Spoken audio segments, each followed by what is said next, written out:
السلام علیکم ورحمۃ اللہ وبرکاتہ۔ کسی بھائی نے سوال کیا ہے نماز وطر پڑھنے کا طریقہ کیا ہے؟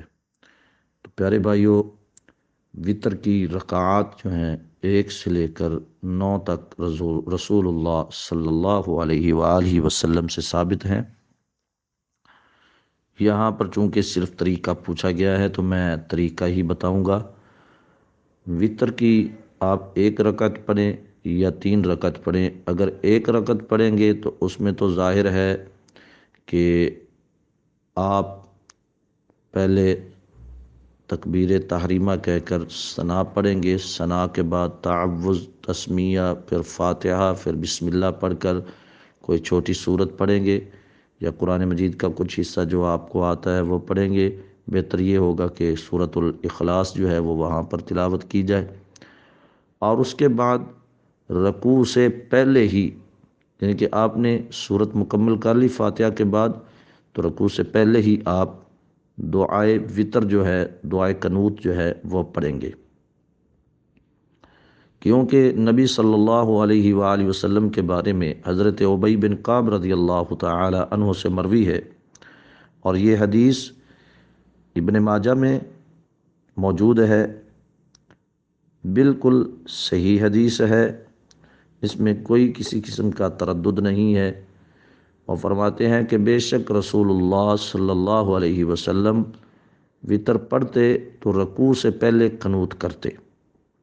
اگر آپ 3 وطر پڑھ رہے ہیں تو پھر بھی آخری رکعت میں ہی آپ نے قنوت وطر پڑھنی ہے نا، تب بھی یہی طریقہ ہوگا کہ آپ آخری رکعت میں سورۃ الفاتحہ کے بعد کوئی سورت پڑھتے ہوئے ساتھ ہی آپ دعائے قنوت جو ہے وہ شروع کر دیں گے۔ یہاں نہ اللہ اکبر کہنے کی ضرورت ہے، نہ ہاتھ اٹھانے کی ضرورت ہے، کیونکہ نبی صلی اللہ علیہ وآلہ وسلم سے ہاتھ اٹھا کر دعا کرنا وطر کی قنوت میں ثابت نہیں ہے۔ رہا یہ مسئلہ کہ کیا رکوع کے بعد بھی ہم دعائے قنوت کر سکتے ہیں، تو حضرت انس رضی اللہ تعالی عنہ کی ایک روایت جو اس معاملے میں پیش کی جاتی ہے، اس کے بارے میں یہ کہا جاتا ہے کہ اس میں یہ الفاظ آئے ہیں کہ رکوع سے پہلے بھی اور بعد میں بھی آپ جو تھے وہ دعائے قنوت پڑھتے تھے۔ تو یہ میرے پیارے بھائیوں نماز فجر کے متعلق حدیث ہے۔ یہ حدیث بھی ابن ماجہ میں موجود ہے۔ تو اس حدیث میں یہ رکوع سے پہلے اور بعد میں جو چیز ذکر کی ہے قنوت کا، تو وہ نماز فجر کے متعلق ہے، کیونکہ اس کو ہم قنوت وطر نہیں کہیں گے، وہ قنوت نازلہ ہے۔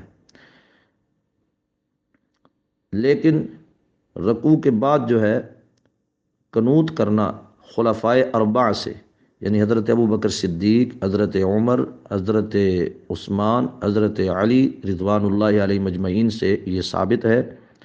نیل الاوطار میں آپ یہ حوالہ چیک کر سکتے ہیں کہ وہ رکوع کے بعد قنوت کرتے تھے وطر کے اندر بھی۔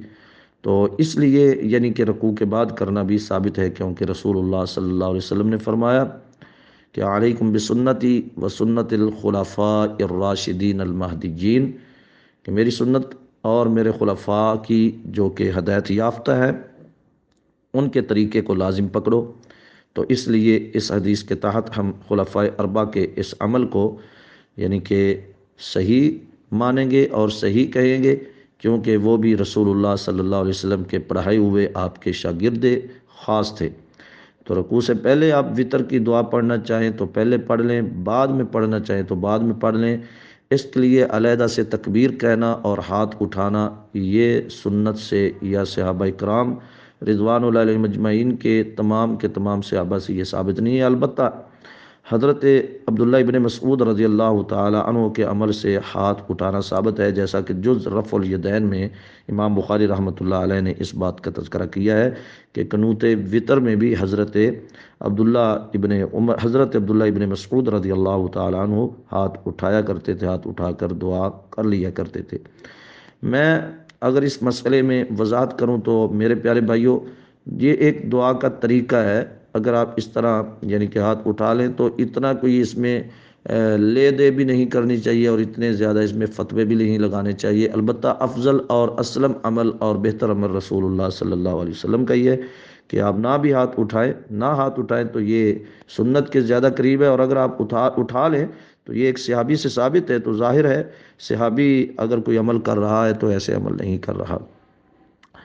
تو اسی طرح قنوت وطر میں جو دعا پڑھی جاتی ہے وہ بھی، اس میں ہمارے ہاں بڑا اختلاف پایا جاتا ہے، لیکن صحیح ترین جو قنوت وطر میں دعا پڑھنا ثابت ہے وہ حضرت حسن، سیدنا حسن امام حسن رضی اللہ تعالیٰ عنہ سے یہ مروی ہے کہ رسول اللہ صلی اللہ علیہ وسلم نے مجھے کچھ کلمات سکھائے جنہیں قنوت وطر میں پڑھتا ہوں۔ وہ یہ ہے: اللہم اہدنی فی من ہدیت وعافنی فی من عافیت وتولنی فی من تولیت وبارک لی فی ما اعطیت وقنی شر ما قضیت فانک تقضی ولا یقضى علیک انہ لا یذل من والیت ولا یعز من آدیت تبارکت ربنا وتعالیت وصلی اللہ علی النبی، یہ دعا۔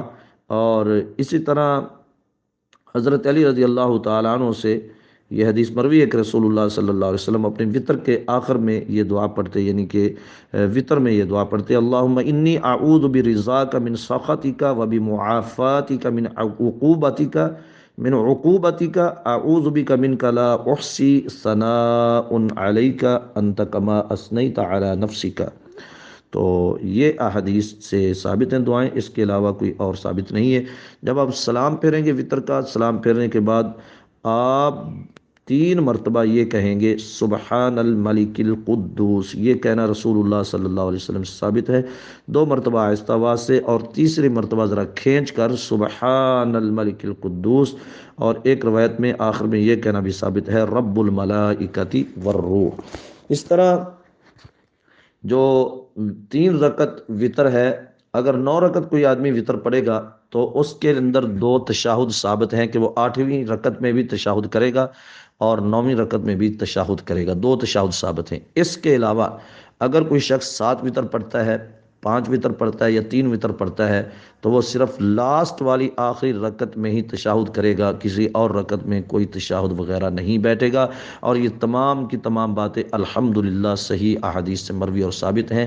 یہاں وقت زیادہ ہم چونکہ نہیں صرف کرتے، یہ چھوٹے چھوٹے سوالات اور چھوٹے چھوٹے جوابات ہوتے ہیں، اللہ ہمیں ان پر عمل کی توفیق عطا فرمائے۔ السلام علیکم ورحمۃ اللہ وبرکاتہ۔ السلام علیکم ورحمۃ اللہ وبرکاتہ۔ یہ کسی بڑے ہی محترم اور پیارے بھائی نے سوال کیا ہے کہ انبیاء کو اپنی مثل بشر کہنا کفار کا کام ہے، اور قرآن مجید کی 2 صورتوں کا حوالہ دیا ہے، سورۃ المومنون کی آیات نمبر 24 اور 33، اور سورۃ الشعراء کی آیات 154 اور 186 کا۔ میں اس بھائی سے اتنی گزارش کرتا ہوں کہ آپ بڑی مہربانی کر کے ان آیات کا پورا ترجمہ ہی پڑھ لیں، پورا کا پورا ترجمہ ہی پڑھ لیں، شروع سے آخر تک ان آیات کا ترجمہ پڑھ لیں تو آپ کو بات سمجھ میں آ جائے گی کہ کیا ان کفار کا انبیاء سے یہ اختلاف تھا کہ جو ہمارے ہاں آج کل اختلاف بنا ہوا ہے کہ نبی جو ہے وہ ذات کے لحاظ سے، جنس کے لحاظ سے انسان ہے یا کہ نوری ہے، جو ہمارے ہاں اختلاف ہے۔ کیا ان کفار کا نبیوں سے یہ اختلاف تھا؟ ان کا تو یہ اختلاف تھا ہی نہیں۔ ان کا تو اختلاف یہ تھا کہ اس کو ہم رسول کیسے مانیں جبکہ یہ ایک انسان ہے۔ ان کا تو یہ اختلاف تھا کہ یہ ہماری طرح کھاتا ہے، پیتا ہے، شادی کرتا ہے، اٹھتا ہے، بیٹھتا ہے، ہمارے اندر ہی رہتا ہے، ہمارے اندر پیدا ہوا ہے۔ وہ تو مانتے تھے کہ یہ انسان ہے، وہ تو مانتے تھے، اور نبی کی بشریت کے اوپر ان کو کوئی کسی قسم کا اعتراض نہیں تھا، رسالت پر اعتراض تھا۔ اور ہمارے ہاں جو اعتراض چل رہا ہے نا پیارے بھائی، وہ اعتراض یہ نہیں ہے، ہمارے ہاں بس لفظوں کا ہیر پھیر ہے کہ وہ کہتے تھے کہ ایک بشر ہو کر نبی کیسے ہو سکتا ہے، اور ہم کہتے ہیں کہ ایک نبی ہو کر بشر کیسے ہو سکتا ہے۔ یہ ہمارے یہاں یہ چل رہا ہے۔ تو اس کا جواب قرآن مجید کی وہ ساری آیات، باقی آپ کیوں نہیں پڑھتے؟ سورہ یونس کی ابتدا میں اللہ کہتے ہیں کہ اکان للناس عجبا ان اوحینا الی رجل منہم ان انذر الناس وبشر الذین کفروا بعذاب علیم، کہ لوگوں کو اس بات پر تعجب ہوا ہے کہ ایک انسان ان میں اللہ کی طرف سے نبی بن کر آیا ہے اور ان کو ڈراتا ہے، اکان للناس عجبا ان اوحینا الی رجل منہم، کہ ہم نے وحی کی ہے ان میں سے ایک آدمی کی طرف۔ اللہ اس بات کا کیوں جواب دے رہے ہیں؟ اس لیے جواب دے رہے ہیں کہ وہ نبی کے انسان ہونے کے اوپر ان کو بھی اعتراض تھا کہ نبی انسان نہیں ہو سکتا، کوئی اور مخلوق ہونی چاہیے۔ تو اللہ سبحانہ و تعالیٰ نے سورہ بنی اسرائیل میں بڑا واضح جواب دیا کہ قُل لَوْ أَنْتُمْ فِي الْأَرْضِ مَلَائِكَةٌ يَمْشُونَ مُطْمَئِنِّينَ لَنَزَّلْنَا عَلَيْهِم مِّنَ السَّمَاءِ مَلَكًا رَّسُولًا، اگر اس سرزمین پر، اس زمین کے اوپر بسنے والے، رہنے والے، چلنے پھرنے والے انسانوں کے علاوہ کوئی اور مخلوق یعنی ملائکہ ہوتے، لو انتم تملکون، قل لو انتم فی الارض ملائکۃ یمشون، ملائکہ اگر ہوتے زمین پر رہنے والے، لنزلنا علیہم من السماء ملکا رسولا، تو ہم بھی آسمان سے ایک نوری فرشتہ جو ہے اسی کو رسول بنا کر بھیجتے اور وہی ان کو آ کر سمجھاتا۔ اور پیارے بھائی پہلے یہ تو بات سمجھے کہ اگر ایک انسان جو ہے وہ اللہ کی طرف سے پیغمبر اور رسول نہ ہو اور انسان تمام مخلوقوں سے افضل اور اعلیٰ ہے، تو مجھے یہ بتائیں یہ فضیلت اور برتری پھر کہاں رہ جائے گی؟ اللہ نے انسانوں کو سب مخلوقوں سے، فرشتوں سے انسان افضل ہے، آپ مانتے ہیں؟ ساری مخلوق، لقد خلقنا الانسان فی احسن تقویم قرآن مجید کی آیات کہہ رہی ہیں، اور ذہنی طور پر بھی، اخلاقی طور پر بھی، عقلی اور نقلی طور پر بھی ہر کوئی مانتا ہے کہ انسان جو ہے وہ تمام مخلوقوں سے بہتر ہے، افضل اور اعلیٰ ہے۔ تو اگر ایک انسان جو مخلوق ہے اللہ کی وہ افضل ہے، تو افضل ترین جو عہدہ اللہ کے پاس ہے وہ ہے نبوت اور رسالت۔ وہ اللہ نے اگر انسانوں کو نہیں دینا تھا تو کس کو دینا تھا؟ یہ تو اختلاف بنتا ہی نہیں تھا، لیکن ہمارے ہاں اس کی الٹی گنگا جو ہے وہ چلا دی گئی۔ آپ یہ سمجھیں، ہم یہ اختلاف نہیں کر رہے کہ انبیاء علیہ الصلاۃ والسلام یا اللہ کے پیارے پیغمبر حضرت محمد الرسول اللہ صلی اللہ علیہ وسلم ہم جیسے ہیں۔ ہم جیسے کا مطلب یہ نہیں ہے کہ ان کا کردار، ان کی تعریف، ان کا مقام، ان کی عظمت، ان کی شان، ان کا اٹھنا بیٹھنا اور ان کا سونا جاگنا، ان کے تمام معاملات ہمارے نہ نہ نہ، کبھی بھی ایسا تو ہم کہتے ہی نہیں۔ ہم یہ کہتے ہیں کہ آئے تو وہ آدمیوں میں سے ہیں، آئے تو وہ انسانوں میں سے ہیں تو وہ حضرت آدم علیہ الصلاۃ والسلام کی اولاد میں سے۔ اس پر کوئی کہے کہ دلیل ہے تو پیش کرے کہ وہ حضرت آدم علیہ الصلاۃ والسلام کی اولاد میں سے نہیں ہے، انبیاء آدم علیہ الصلاۃ والسلام کی اولاد سے نہیں ہے، کوئی دلیل پیش کرے، ہے ہی نہیں۔ وہ تو سب سے افضل و اعلیٰ ہے۔ مقام اور مرتبے کی تو بات نہیں ہو رہی۔ اگر مقام اور مرتبے کی آپ بات کہتے ہیں تو انبیاء علیہ الصلاۃ والسلام جتنے کائنات میں آئے ان سب سے افضل ترین ہستی ہمارے پیارے پیغمبر حضرت محمد الرسول اللہ صلی اللہ علیہ وسلم کی ہستی ہے، اس پر کوئی بحث نہیں ہے۔ اور یہ جو آیات آپ نے پڑھی ہیں نا یا آپ نے تلاوت کی ہیں، ان کی ماشاءاللہ دوبارہ سے آپ کبھی تلاوت کریں اور آپ کو پتہ چلے، سارے رکوع کی تلاوت کریں کہ وہ تو انکار کر رہے تھے نبیوں کی رسالت کا، بشریت کی بات نہیں وہاں ہو رہی کہ بشر ہیں یہ وہ تو اس لیے یہ بات کہہ رہے تھے کہ ہم جیسے انسان ہو کر اب یہ نبی بن گئے ہیں۔ مطلب ان کا یہ تھا کہ اگر یہ نبی ہیں تو ان کو کوئی اور مخلوق ہونا چاہیے تھا۔ مطلب یہ نہیں تھا کہ یہ ہم جیسے ہیں، ہم جیسے ہیں، ہم جیسے ہیں، جیسے آپ بات کر رہے ہیں نا۔ تو اللہ تعالیٰ ہم سب کو ہدایت عطا فرمائے۔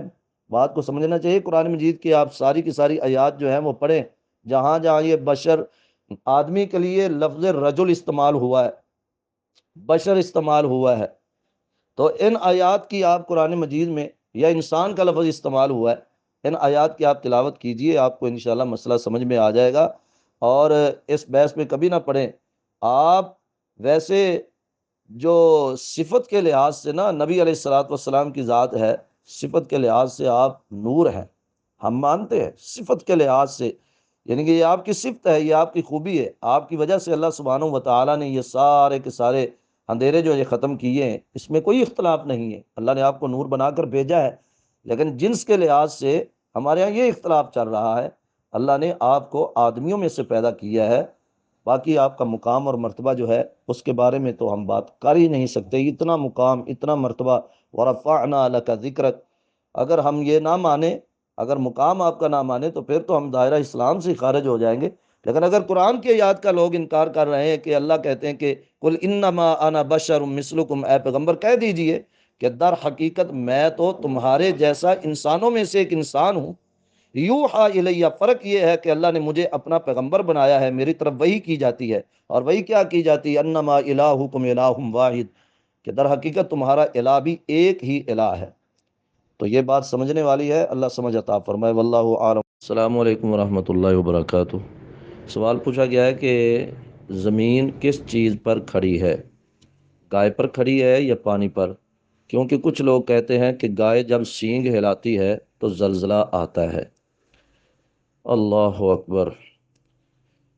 میں گزارش کرتا ہوں کہ پہلی بات تو یہ ہے کہ ایسی جتنی بھی باتیں ہوتی ہیں کہ فلاں کہتے ہیں، لوگ کہتے ہیں، سنا ہے، کہا گیا ہے، جب یہ باتیں ہوں نا تو اس کی اصل ہوتی نہیں ہے۔ تقریباً 99% ایسی چیزیں جو ہوتی ہیں وہ ہوتی غلط ہیں۔ دوسری بات یہ ہے کہ اللہ سبحانہ و تعالیٰ نے جیسے 7 آسمان بنائے ہیں ایسے ہی 7 زمینیں بنائی ہیں، یہ زمین ایک نہیں ہے۔ اللہ الذی خلق السماوات والارض مثلہن، اللہ الذی خلق 7 سماوات ومن الارض مثلہن، یہ 28ویں پارے میں ہے کہ اللہ سبحانہ و تعالیٰ نے 7 آسمان بنائے ہیں اور ان جیسی ہی 7 زمینیں بھی اللہ نے پیدا کی ہیں۔ اب نیچے جو ہے وہ 7 زمینیں ہیں، اور 7 زمینوں سے نیچے تحت الثری جو ہے وہاں پھر آپ دیکھ لیں کہ اللہ سبحانہ و تعالیٰ نے کتنی زیادہ مخلوقات رکھی ہیں، پانی بھی ہے اور بہت ساری چیزیں ہیں۔ زمین کو اللہ نے بچھایا ہے، زمین کو اللہ نے ٹکایا ہے۔ ٹکانے اور بچھانے کا مطلب ایک ہی ہے، یعنی اللہ نے اس کو پھیلا دیا ہے، بچھا دیا ہے۔ وَالسَّمَاءَ بَنَيْنَاهَا بِأَيْدٍ وَإِنَّا لَمُوسِعُونَ وَالْأَرْضَ فَرَشْنَاهَا فَنِعْمَ الْمَاهِدُونَ، اللہ نے اس کو لوگوں کے رہنے کے لیے ایک گہوارہ بنایا ہے، ایک ٹھکانہ بنایا ہے۔ تو یہ بات کرنا کہ کسی گائے یا بیل کے سینگوں کے اوپر اللہ نے زمین کو ٹکایا ہے، اس کی اصل ہی نہیں ہے۔ جب اصل نہیں ہے تو ظاہر یہ بات غلط ہے۔ اس کی کوئی ہوتا ہے نا کہ حدیث ہو یا کوئی تاریخی واقعہ ہو یا کسی تاریخ کی کتاب میں یا قرآن مجید میں یا کسی عالم دین نے یہ بات کی ہو، علماء یہ بات نہیں کرتے، جہلاء ایسی باتیں آپس میں پھیلا لیتے ہیں، ایسے ہی تھڑوں پر بیٹھ کر گلی بازاروں میں چلتی پھرتی یہ باتیں ہوتی ہیں، اس کا کوئی حقیقت سے تعلق نہیں ہے۔ ہاں یہ دیکھیں زلزلہ کیوں آتا ہے، زلزلہ سینگ بدلنے سے نہیں آتا۔ اگر کوئی یہ سمجھتا ہے کہ گائے نے سینگ بدلا ہے تو زمین ہلنا شروع ہو گئی، اللہ نے اس کو ہلایا۔ زلزلے آتے ہیں لوگوں کی نافرمانی کی وجہ سے، اور قرب قیامت تو بہت زیادہ زلزلے آئیں گے۔ رسول اللہ صلی اللہ علیہ وسلم یہ قیامت کی نشانیوں میں سے یہ نشانی بھی بیان فرمائی ہے، لوگ زمین میں دھنس بھی جائیں گے، زلزلے آئیں گے، زنا عام ہوگا، بدکاری عام ہوگی، بے پردگی عام ہوگی، عورتوں نے لباس پہنے ہوں گے لیکن پہننے کے باوجود ننگی ہوں گی، یعنی ان کے لباس یا تو بہت زیادہ باریک ہوں گے یا پھر اتنے ٹائٹ ہوں گے کہ جس سے جسم کی ساری ساخت جو ہے وہ نمایاں ہوگی۔ اور اس طرح شراب، قتل، آج دنیا میں آپ دیکھ لیں کون سی برائی ہے جو ہمیں نظر نہ آ رہی ہو۔ گزشتہ اقوام میں ایک آدھ برائی جو تھی اس کو اللہ نے نمایاں کیا، کسی قوم نے ناپ تول میں کمی کی تو اللہ نے ان کو بھی تباہ کر دیا، کسی قوم نے جو ہے وہ لونڈے بازی کی، لڑکوں کے ساتھ اس نے غلط کاری کی، اپنی خواہشات کو عورتوں کو چھوڑ کر لڑکوں پر پورا کیا تو اللہ نے ان کو بھی تباہ کر دیا۔ کسی قوم نے کوئی اور اگر یعنی اللہ کی نافرمانی کی تو اللہ نے ان کو تباہ کر دیا۔ آج ہم امت مسلمہ میں دیکھتے ہیں مجموعی طور پر تو گزشتہ جتنی قومیں گزری ہیں ان کی ساری برائیاں ایک طرف ہوں، اور ہماری اس آج کی جو صورت حال ہے اس کو دیکھیں تو ہماری ساری برائیاں ایک طرف ہوں، تو میرے خیال میں ہماری برائیاں زیادہ ہوں گی۔ یہ تو اللہ کا خاص کرم ہے کہ اللہ نے اس امت کو تباہ نہیں کیا، برباد نہیں کیا، یہ ہمارے پیارے پیغمبر صلی اللہ علیہ وسلم کی دعاؤں کا نتیجہ ہے، ورنہ جتنے ہمارے گناہ ہیں۔ ابھی آج ایک صاحب مجھے کہہ رہے تھے کہ قاری صاحب زلزلہ تھوڑا سا آیا ہے، اور ساتھ ہنس رہے تھے۔ میں نے کہا آپ کا کیا مطلب ہے، زلزلہ زبردست آنا چاہیے، ہر چیز ملیا میٹ ہو جانی چاہیے؟ وہ مزید ہنسے۔ اب یہ بات کیا ہے کہ اللہ تو جھنجھوڑتے ہیں اور ہماری ہنسیاں پھوٹتی ہیں، کبھی چاند گرہن کبھی سورج گرہن، یہ جتنی نشانیاں ہیں اللہ سبحانہ و تعالیٰ کائنات کے لوگوں کو دکھاتے ہیں کہ تمہاری حیثیت کیا ہے، ایک بندے کی حیثیت کیا ہے۔ آپ اتنی بڑی زمین کو دیکھیں جس پر اتنی بلڈنگیں، اتنے درخت، اتنے پہاڑ اور نہ جانے کیا کیا، یہ صرف ایک حصہ خشکی کا، 3 حصے جو ہیں وہ تو پانی ہے۔ یہ اتنی بڑی جو زمین ہے جس کا ایک حصہ خشکی، یعنی کہ زمین جو ہے ایک حصہ ہے صرف، باقی 3 حصے تو پانی ہے، یہ بھی کسی نے ساری نہیں دیکھی ہوگی، اور اس پر پھر دیکھیں کتنی چیزیں اللہ سبحانہ و تعالیٰ اپنے حکم سے اس کو تھوڑا سا ہلا دیتے ہیں، جھنجھوڑ دیتے ہیں، اور لوگوں کو تنبیہ کرنے کے لیے۔ اور ہم نے بسا اوقات دیکھا بھی، آپ نے بھی دیکھا سنا ہوگا کہ کبھی اتنے اتنے بڑے زلزلے آتے ہیں کہ بستیوں کی بستیاں جو ہیں وہ الٹ جاتی ہیں، تباہ ہو جاتی ہیں، برباد ہو جاتی ہیں۔ اور یہ چاند سورج کتنی بڑی مخلوق ہے، اللہ ان کو پکڑ لیتا ہے، گرہن لگا، تو لوگ کیا کرتے ہیں ان کی پکچر بنانا شروع کر دیتے، فوٹو لینے شروع کر، سیلفیاں بنانی شروع کر دیتے، بجائے اس کے کہ اللہ کے سامنے گر گرائے۔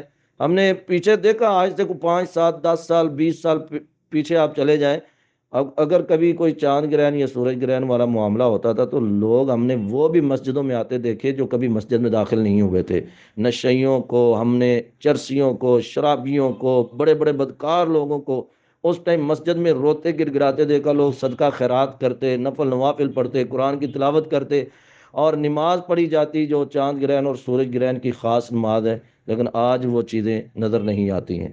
تو یہ چیز بالکل غلط ہے۔ ہاں یہ ضرور ہے کہ ہماری بدعمالیوں کی وجہ سے زلزلہ آ رہا ہے، تو اللہ سے ہمیں ڈرنا چاہیے اور اس کے سامنے توبہ طائب ہونا چاہیے۔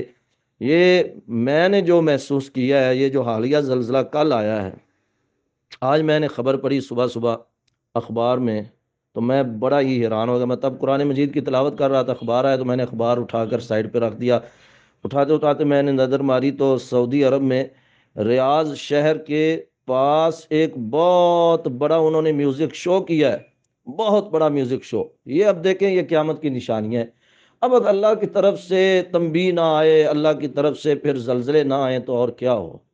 میں تو اب دیکھ رہا ہوں کہ پتہ نہیں حالات بڑی جلدی سے قیامت کی طرف بڑھ رہے ہیں۔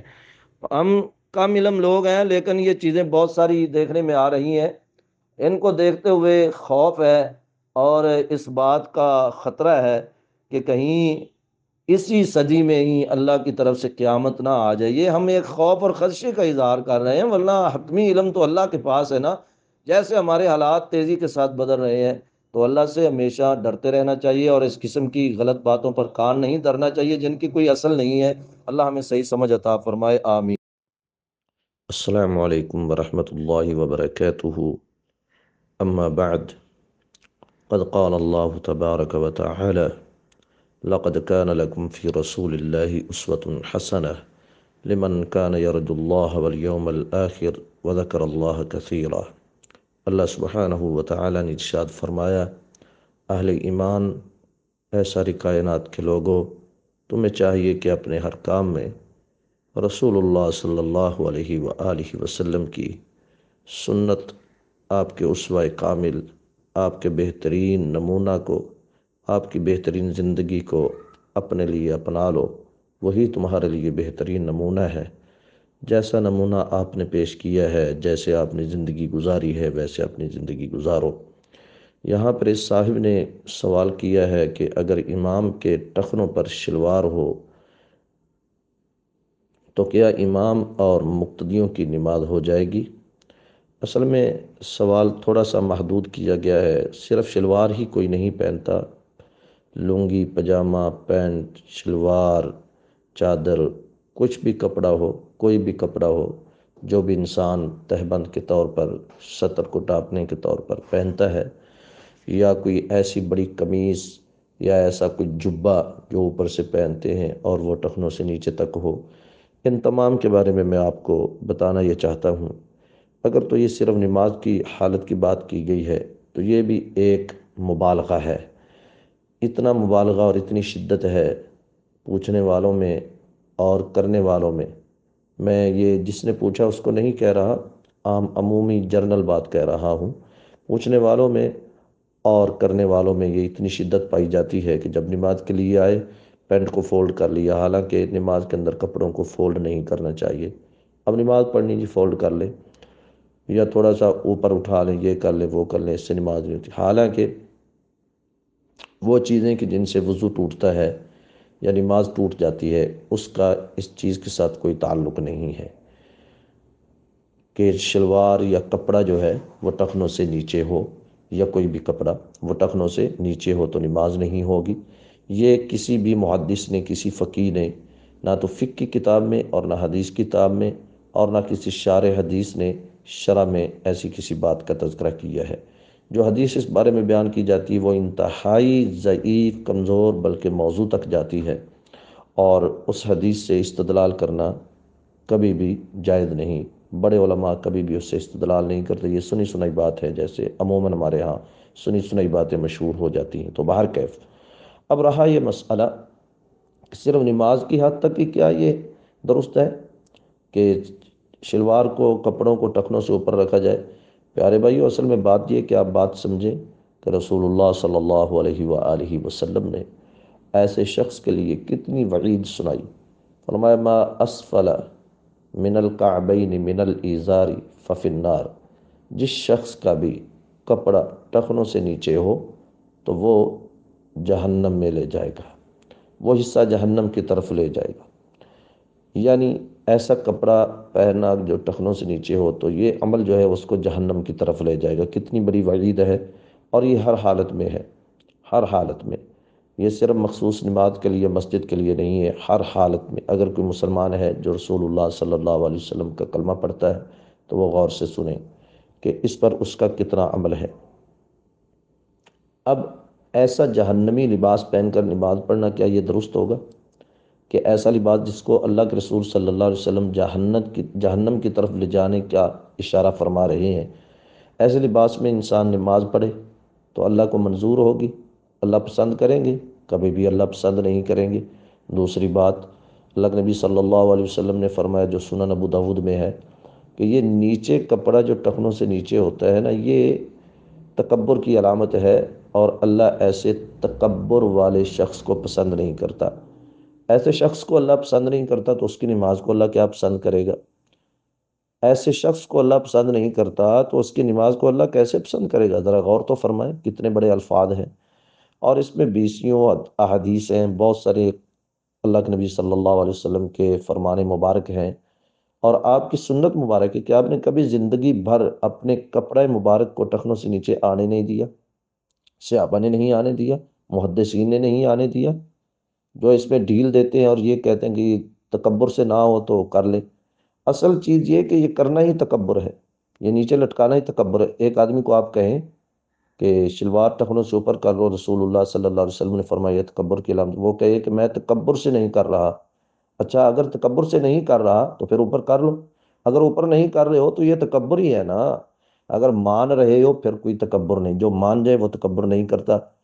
اللہ نے سب کو کہا سجدہ کرو، جن نے سجدہ کیا ان کے بارے میں تو اللہ نے کچھ بھی نہیں کہا، فرمایا انہوں نے سجدہ کیا، انہوں نے مان لیا۔ فرشتوں کی بات کہہ رہا ہوں، آدم علیہ السلام کے سامنے جب سجدے کی بات ہوئی، ایک نے نہیں کیا تو اللہ نے کیا فرمایا؟ ابا واستکبر، اس نے انکار کیا اور تکبر کیا۔ حالانکہ اس نے کب کہا تھا کہ میں تکبر سے ایسا کر رہا ہوں؟ یا کہا اللہ نے پہلے کہا تھا کہ جو نہیں کرے گا وہ تکبر کرے گا؟ نہیں، جب اس نے نہیں مانا تو اللہ نے کہا یہ اس نے تکبر کیا ہے۔ جو نہیں مانتا وہ تکبر کرتا ہے، جو سنت پر عمل کرتا ہے وہ تکبر نہیں کرتا، اور جو سنت پر عمل نہیں کرتا وہ متکبر ہے۔ متکبر آدمی کی اللہ کے نبی صلی اللہ علیہ وسلم نے اور بھی بہت ساری علامتیں بیان فرمائی۔ بہر کیف اس کا امام کے ساتھ یا مقتدیوں کے ساتھ کوئی خاص تعلق نہیں، یہ سارے مسلمانوں کے ساتھ تعلق ہے۔ جس نے بھی کلمہ پڑھا ہے اس کو چاہیے کہ وہ ہمیشہ اپنی شلوار جب بھی درزی سے سلوائے تو چھوٹی رکھوائے۔ ہم نے جب سے یہ حدیث پڑھی اور سنی اور جب سے عمل شروع کیا، الحمدللہ ثم الحمدللہ، 20 سال گزر گئے ہیں، اللہ کا شکر ہے۔ 20 سال میں نے درزی سے کہا ہوا ہے، پہلے میری شلوار ہوتی تھی 41 انچ کی، 41، 41 انچ کی، اب میری شلوار ہوتی ہے 37، 37، صرف 37 انچ تک رکھاتا ہوں، یعنی 4 انچ میں نے کم کروا دی۔ ایسے سمجھے میں نے ایک بالشت جو ہے نا، ایک بالشت جس کو ہم گٹ کہتے ہیں، وہ اتنی کم کروا دی تاکہ مجھے اس کو سنبھالنا ہی نہ پڑے اور وہ ٹخنوں سے اوپر ہی رہے۔ اب جب میں یہ جو کپڑے ہوتے ہیں اکثر اوقات الحمدللہ میں اپنے کپڑے صدقہ کر دیا کرتا ہوں، اور میں جس کو بھی دیتا ہوں وہ جو مرضی جتنا مرضی زور لگا لے وہ ٹخنوں سے نیچے جائے گی نہیں۔ اللہ اکبر، اللہ ہمیں ہدایت عطا فرمائے، اللہ ہمیں سمجھنے کی توفیق دے، واللہ عالم بالصواب۔ السلام علیکم ورحمۃ اللہ وبرکاتہ۔ ان الحمد للہ نحمده ونستعینه ونستغفره ونعوذ باللہ من شرور انفسنا ومن سیئات اعمالنا، اما بعد، اعوذ باللہ السمیع العلیم من الشیطان الرجیم من حمزی ونفخی ونفسی، بسم اللہ الرحمن الرحیم۔ قال اللہ تعالی قل ان کنتم تحبون اللہ فاتبعونی یحببکم اللہ ویغفر لکم ذنوبکم واللہ غفور الرحیم۔ سوال بھیجا ہے کسی نے کہ قریبی رشتہ داروں میں وفات پانے والے شخص کو ثواب پہنچانے کے لیے دوسرے، تیسرے، ساتویں اور سالانہ ختم کا اہتمام کیا جاتا ہے، کیا یہ شرعاً جائز ہے یا اس کے علاوہ کوئی ثواب پہنچانے کا شرعی طریقہ کار موجود ہے تو وضاحت فرما دیں۔ پیارے بھائیو، قرآن مجید کی جو آیت مبارکہ سورہ آل عمران تیسرے پارے سے میں نے تلاوت کی ہے، اور اس کے علاوہ بیسیوں دلائل قرآن و حدیث میں موجود ہیں جن کے مطابق ہمیں اپنے ہر کام میں، ہر قول و فعل میں، ہر نیکی میں، ہر عبادت میں نبی پاک صلی اللہ علیہ وسلم کی اتباع کرنی ہوگی، تب ہی ہماری دعائیں، ہماری عبادات، ہمارے ذکر و اذکار، ہمارے صدقہ و خیرات اور دیگر تمام نیکیاں اللہ کی بارگاہ میں قبول ہوں گی، اور اگر ہم اتباع پیغمبر نہیں کرتے تو پھر قبولیت کا امکان بالکل بھی نہیں ہے۔ تو اس لیے عرض یہ ہے کہ رسول اللہ صلی اللہ علیہ وسلم کے زمانہ مبارک میں بہت سارے آپ کے اصحاب شہید ہوئے، صحابیات دنیا سے گئیں، آپ کے قریبی عزیز رشتہ دار فوت ہوئے، مسلمانوں میں سے بھی آپ کی بیٹیاں وفات پا گئیں اور آپ کے بیٹے بھی وفات پا گئے، اور اس طرح آپ کے دیگر رشتہ دار اور صحابہ اکرام۔ لیکن کسی بھی آپ نے مرگ پر یا کسی کی وفات پر آپ نے، چاہے وہ آپ کا قریبی تھا یا نہ تھا، آپ کا صحابی تھا، آپ نے کسی پر بھی ایسا کام نہیں کیا جس کو ہم کل، تیجا، ستواں، دسواں، چالیسواں، برسی، ختم وغیرہ کا نام دے لیں۔ آپ قرآن اور احادیث کو پڑھیں، حدیث مبارک میں سارے واقعات ملتے ہیں، ہر ایک چیز کے بارے میں آپ کو ملے گا، اور محدثین نے باب باندھے ہیں، نمازوں کا باب ہے، اس میں نمازوں کے بارے میں مکمل بیان ہے، صدقہ خیرات کا ہے، زکوٰۃ کا ہے تو اس میں مکمل بیان ہے، اس طرح اور نیکیوں کے جتنے کام ہیں، الغرض جتنے بھی ابواب ہیں وہ انہوں نے باندھے، اور ان میں تمام کی تمام احادیث اور آپ کے اقوال و افعال لائے ہیں، اور صحابہ کرام رضوان اللہ علیہ مجمعین کے اقوال و افعال۔ کتاب الجنائز ہے، اس میں جنازہ اور اس کے بعد کی دعائیں اور میت سے تعزیت اور میت کے لیے دعا وغیرہ، اور اسی طرح قبرستان کے مسائل اور فوت ہونے والے کے بعد کے مسائل جتنے ہیں وہ سب بیان ہوئے ہیں۔ لیکن کہیں سے بھی یہ ہمیں نہیں ملتا کہ کل کیا گیا تیجا، ستواں، دسواں، چالیسواں، برسی وغیرہ۔ ہندوستان بر صغیر پاک و ہند میں اصل میں یہاں ہمارا رواج وہی چلتا آ رہا ہے جو ہندو لوگ کرتے ہیں، سکھ کرتے ہیں۔ آپ ہندوؤں اور سکھوں کو دیکھیں تو وہ ایسے ہی برسیاں مناتے ہیں، اور ایسے ہی ان کے ہاں یہ کل، تیجے، ستویں، دسویں کیے جاتے ہیں، تو ہمارے ہاں بھی دیکھا دیکھی ویسے ہی کیا جا رہا ہے۔ یہ کوئی شریعت نہیں ہے، یہ کوئی عمل نہیں ہے نیکی والا کہ جس کو سراہا جائے یا جس سے یہ امید رکھی جائے کہ اس سے ثواب ہوگا۔ رسول اللہ صلی اللہ علیہ وسلم نے مرنے والوں کے لیے جو طریقہ کار اختیار کیا ثواب پہنچانے کا، وہ یہ ہے کہ جب کوئی فوت ہونے والا فوت ہو جاتا ہے تو آپ اس کے کفن اور دفن کا جلدی سے جلدی اہتمام کریں، اور نماز جنازہ میں خلوص دل کے ساتھ دعا کریں۔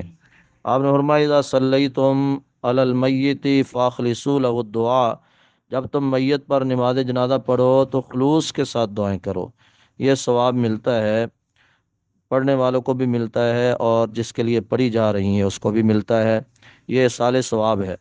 اس طرح قبر میں فرمایا جب دفن کرو تو اپنے بھائی پر مٹی بھی خود ڈالو اور ڈالتے وقت بھی دعائیں پڑھو، اور جب دفنا لو تو دفنا کر وہیں قبر پر کھڑے ہو کر، کیونکہ جب تم مٹی ڈال کر ابھی واپس جانے کا ارادہ کر رہے ہوتے ہو، تمہارے قدموں کی آہٹ اور چاپ جو ہے وہ مردے تک پہنچ رہی ہوتی ہے، تو اسی وقت ہی فرشتے آ جاتے ہیں اس سے سوال و جواب کے لیے، جو قبر میں سوال کیے جاتے ہیں۔ تو فرمایا جب تم دفنا لو، مٹی ڈال لو، تو قبر پر کھڑے ہو کر اس کے لیے ثابت قدمی کی دعا کرو۔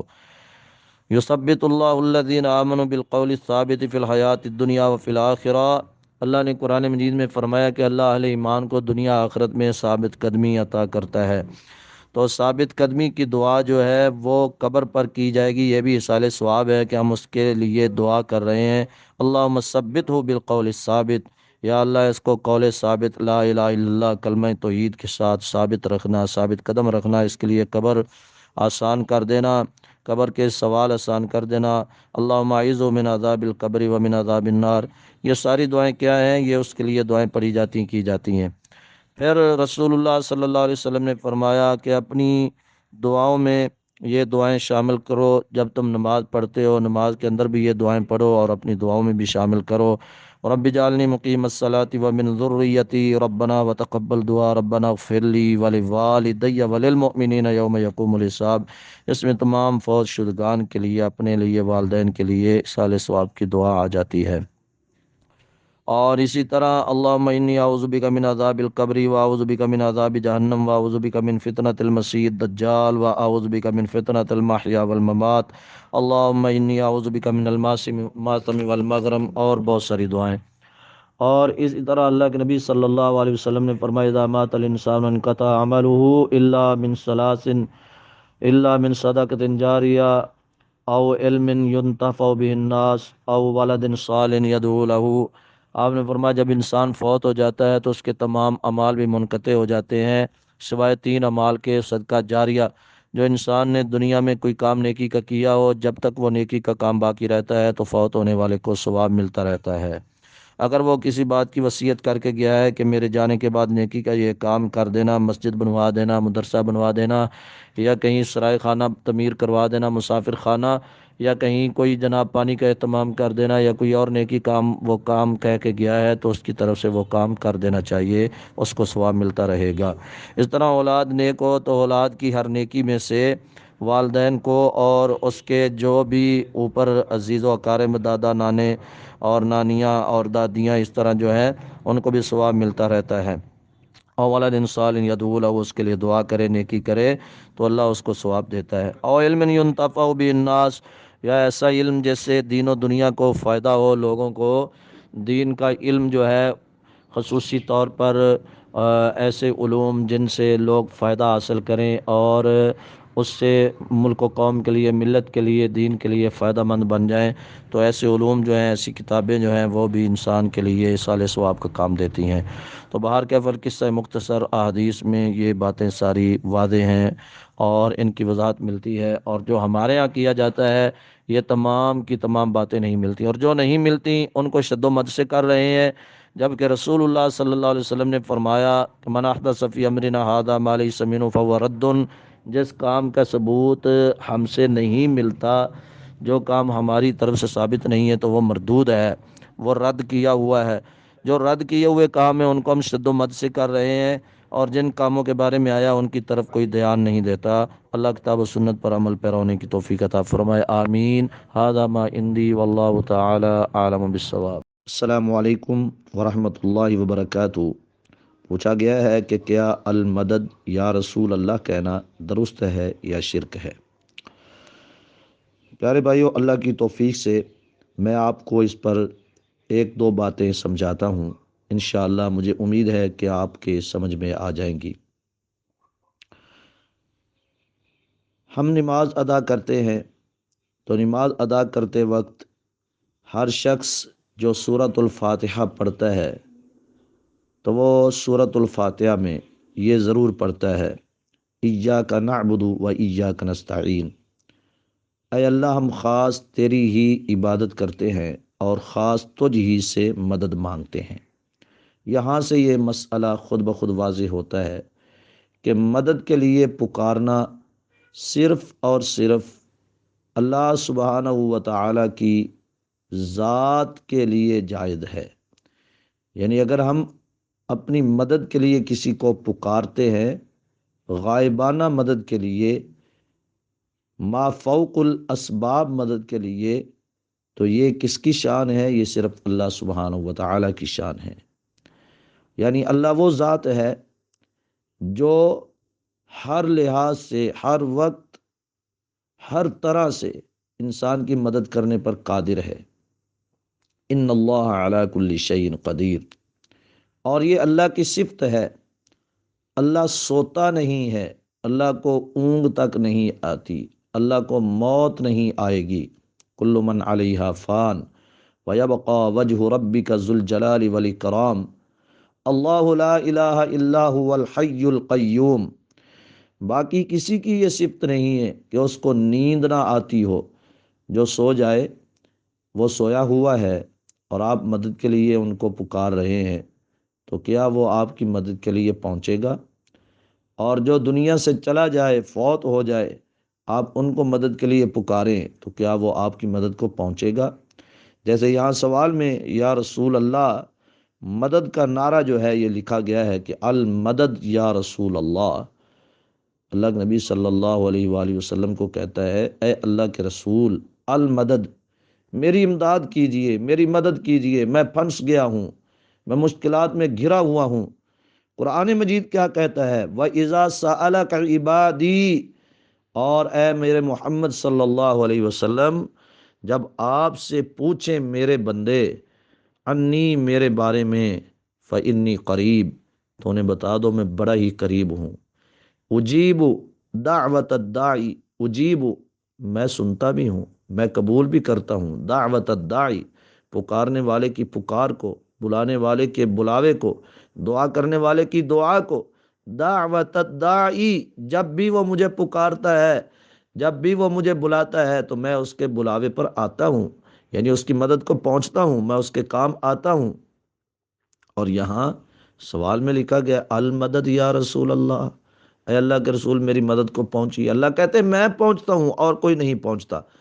جب اللہ پہنچتے ہیں پیارے بھائیوں، جب اللہ ہے، وہ زندہ بھی ہے، موجود بھی ہے، اور وہ سوتا بھی نہیں ہے، اس کو اونگ بھی نہیں آتی، وہ کمزور بھی نہیں ہے، اور وہ الجھا ہوا بھی نہیں ہے، وہ بالکل ہر ایک کی، ہر وقت، ہر آن، ہر لمحے، ہر سیکنڈ، میں وہ بیان ہی نہیں کر سکتا پیمانہ، ہر پیمانے کے لحاظ سے اللہ مدد کرنے پر قادر ہے۔ ساری کائنات، جنوں انس، اگلے پچھلے، سارے کے سارے ایک میدان میں جمع ہو جائیں، صحیح مسلم میں یہ حدیث موجود ہے، اور وہ سارے کے سارے اللہ سے مانگنا شروع کر دیں اور اپنی حاجت کے لیے اللہ کو پکارنے شروع کر دیں، تو اللہ ان کی حاجت کو پورا کر دے گا، اور اس کے خزانے میں اتنی بھی کمی نہیں آئے گی جتنی سمندر میں کوئی انگلی ڈبوئے یا سوئی کو ڈبوئے تو اس کے پانی میں کمی آتی ہے۔ وہ اتنا قادر ہے، وہ اتنا طاقتور ہے۔ تو جب اللہ کہتا ہے کہ اجیب دعوت الداعی اذا دعان فلیستجیبوا لی، پس چاہیے کہ وہ مجھے پکاریں۔ کتنا وہ بدبخت انسان ہے جو اللہ کو نہیں پکارتا اور اللہ کے رسول کو پکارتا ہے۔ اللہ کے رسول صلی اللہ علیہ وسلم جنگ بدر میں کس کو پکار رہے ہیں؟ قرآن مجید کو پڑھیں اور تعصب کی نظر کو ہٹا کر، تعصب کی عینک کو اتار کر پڑھیں۔ اللہ فرماتے ہیں وَلَقَدْ نَصَرَكُمُ اللَّهُ بِبَدْرٍ وَأَنْتُمْ أَذِلَّةٌ فَاتَّقُوا اللَّهَ لَعَلَّكُمْ تَشْكُرُونَ۔ یہ چوتھا پارہ ہے، سورۃ آل عمران ہے۔ اور البتہ تحقیق تمہاری مدد کی، نصرکم اللہ جمع ہے، تم سب کی مدد کی ہے بدریو، اے مسلمانوں، جب بدر میں تم گر گئے تھے، ببدرن، بدر کے مقام پر، وانتم اذلہ، اور تم بڑے کمزور تھے۔ کتنے کمزور تھے کبھی سوچا بھی ہے؟ کسی کے پاس تلوار ہی نہیں، ڈھال ہی نہیں، زرہ بھی نہیں، سواریاں نہیں، ہتھیار بھی نہیں، بغیر ہتھیاروں کے بدر کے مقام پر مسلمان جیتے کہ نہیں جیتے؟ فتح ملی یا نہیں ملی؟ وہ کس لیے ملی؟ وہ کیسے ملی؟ وہ زور بازو پر نہیں ملی، وہ ہتھیاروں پر نہیں ملی، وہ قوت پر نہیں ملی، رسول اللہ صلی اللہ علیہ وآلہ وسلم وہاں موجود ہیں، اور کسی صحابی نے آپ کو مدد کے لیے نہیں پکارا جبکہ آپ وہاں موجود ہیں، اور آپ نے یہ بھی نہیں کہا کہ مجھے پکارو میں تمہاری مدد کروں گا، بلکہ حال کیا ہے کہ اللہ کے نبی صلی اللہ علیہ وسلم خیمے میں ہے، زاروں کے تار رو رہے ہیں، ہاتھ اٹھائے ہوئے ہیں، ہنچکیاں بندھی ہوئی ہیں۔ اور کبھی غور تو کرو مسلمانوں، اللہ کے نبی صلی اللہ علیہ وسلم کی چادر مبارک آپ کے دوش مبارک سے گر گئی، آپ کے کندھے مبارک سے گر گئی۔ ابو بکر صدیق رضی اللہ تعالی عنہ نے اس چادر کو اٹھایا اور آپ کے دوش مبارک کے اوپر رکھا اور کہا بس بس اے اللہ کے رسول بس کیجئے، آپ نے جس طریقے سے دعا کر دی ہے مجھے پوری امید ہے اللہ آپ کی ضرور مدد کرے گا۔ تب اللہ نے کہا تھا اذ تستغیثون ربکم فاستجاب لکم، تستغیثون، جب تم استغاثہ کر رہے تھے، جب تم مدد کے لیے پکار رہے تھے اپنے رب کو، تو تمہارے رب نے تمہاری مدد کی۔ اور پیارے بھائیو، فَلْيَسْتَجِيبُوا لِي، اللہ کہتے مجھے پکارو، وَلْيُؤْمِنُوا بِي، اور میرے اوپر یقین رکھو، مجھے پکارو بھی اور میری بات پر یقین بھی رکھو۔ جو اللہ کے علاوہ کسی اور کو پکارتا ہے اس کا اللہ پر ایمان نہیں ہے، یقین نہیں ہے، وہ دائرہ اسلام سے خارج ہے۔ میں یہ واضح طور پر کہتا ہوں، اس کو کلمہ پڑھ کر دوبارہ سے مسلمان ہونا چاہیے، یہ اتنا بڑا شرک ہے۔ وَلْيُؤْمِنُوا بِي کے الفاظ مجھے یہ خود بتا رہے ہیں، دوسرے پارے میں یہ آیت موجود ہے، جہاں روزوں کا تذکرہ ہے وہاں یہ آیت موجود ہے، دوسرے پارے میں پڑھے، تعصب کی اینک اتار کر پڑھے، اللہ ہدایت عطا فرمائے۔ اس سے بڑا اور شرک کیا ہو سکتا ہے کہ اللہ کے علاوہ کسی اور کو پکارا جائے؟ اس پر میں آپ کو ہزاروں دلائل دے سکتا ہوں الحمدللہ، لیکن یہاں وقت نہیں ہے کہ ہم یہاں نیٹ کے اوپر بیٹھ کر اتنی لمبی چوڑی تقریریں کریں۔ آپ میں سے جس بھائی کو بھی ان دلائل کی ضرورت ہے وہ قرآن مجید پڑھے، قرآن مجید میں یہ ہزاروں دلائل موجود ہیں انشاءاللہ۔ اَمَّن يُجِيبُ الْمُضْطَرَّ إِذَا دَعَاهُ وَيَكْشِفُ السُّوءَ وَيَجْعَلُكُمْ خُلَفَاءَ الْأَرْضِ، بتاؤ وہ کون ہے جو ہر مشکلات میں گرے ہوئے کی مشکل کو دور کرتا ہے اور تمہیں زمین میں خلیفے بناتا ہے اور تم سے پریشانیوں کو دور کرتا ہے۔ وَيَكْشِفُ السُّوءَ وَيَجْعَلُكُمْ خُلَفَاءَ الْأَرْضِ، أَإِلَٰهٌ مَّعَ اللَّهِ، 20ویں پارے کی ابتدائی ساری آیتیں بار بار کر کہہ رہی ہیں الہ مع اللہ، الہ مع اللہ، الہ مع اللہ، کیا اللہ کے علاوہ کوئی اور بھی ہے؟ کیا اللہ کے ساتھ کوئی اور ایسی ہستی ہے جو آپ کے یہ کام کرے؟ تو پیارے بھائیو، یہ شرک ہے جب انسان اللہ کو چھوڑ کر کہیں اور جاتا ہے۔ اللہ محفوظ فرمائے۔ السلام علیکم ورحمۃ اللہ وبرکاتہ۔ پوچھا گیا ہے کہ قرآن و حدیث کی روشنی میں مسلمان اور مومن میں کیا فرق ہے؟ لفظ مسلمان اور لفظ مومن، مسلمان اس کو کہتے ہیں کہ جس سے سارے کے سارے سلامتی میں رہیں اور وہ خود اللہ کا فرما بردار ہو، اور مومن اس کو کہتے ہیں کہ جس سے تمام کے تمام امن میں رہیں اور وہ خود اللہ پر مکمل یقین اور ایمان رکھنے والا ہو۔ قرآن و حدیث کی روشنی میں اگر غور سے دیکھا جائے تو یہ بات بالکل واضح ہوتی ہے کہ مسلمان اور مومن میں فرق تو ضرور ہے۔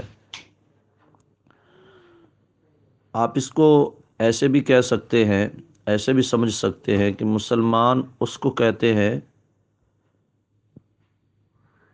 کہ جس کے ظاہری اعمال اسلام کے بالکل مطابق ہیں، یعنی کہ ظاہری اعمال کے اوپر ہم کسی کو مسلمان کہہ سکتے ہیں۔ بنی الاسلام علی خمس، شہادت اللہ الہ الا اللہ و اقام الصلاۃ، شہادت اللہ الہ الا اللہ و ان محمد الرسول اللہ و اقام الصلاۃ و ایتاء الزکوٰۃ والحج و صوم رمضان۔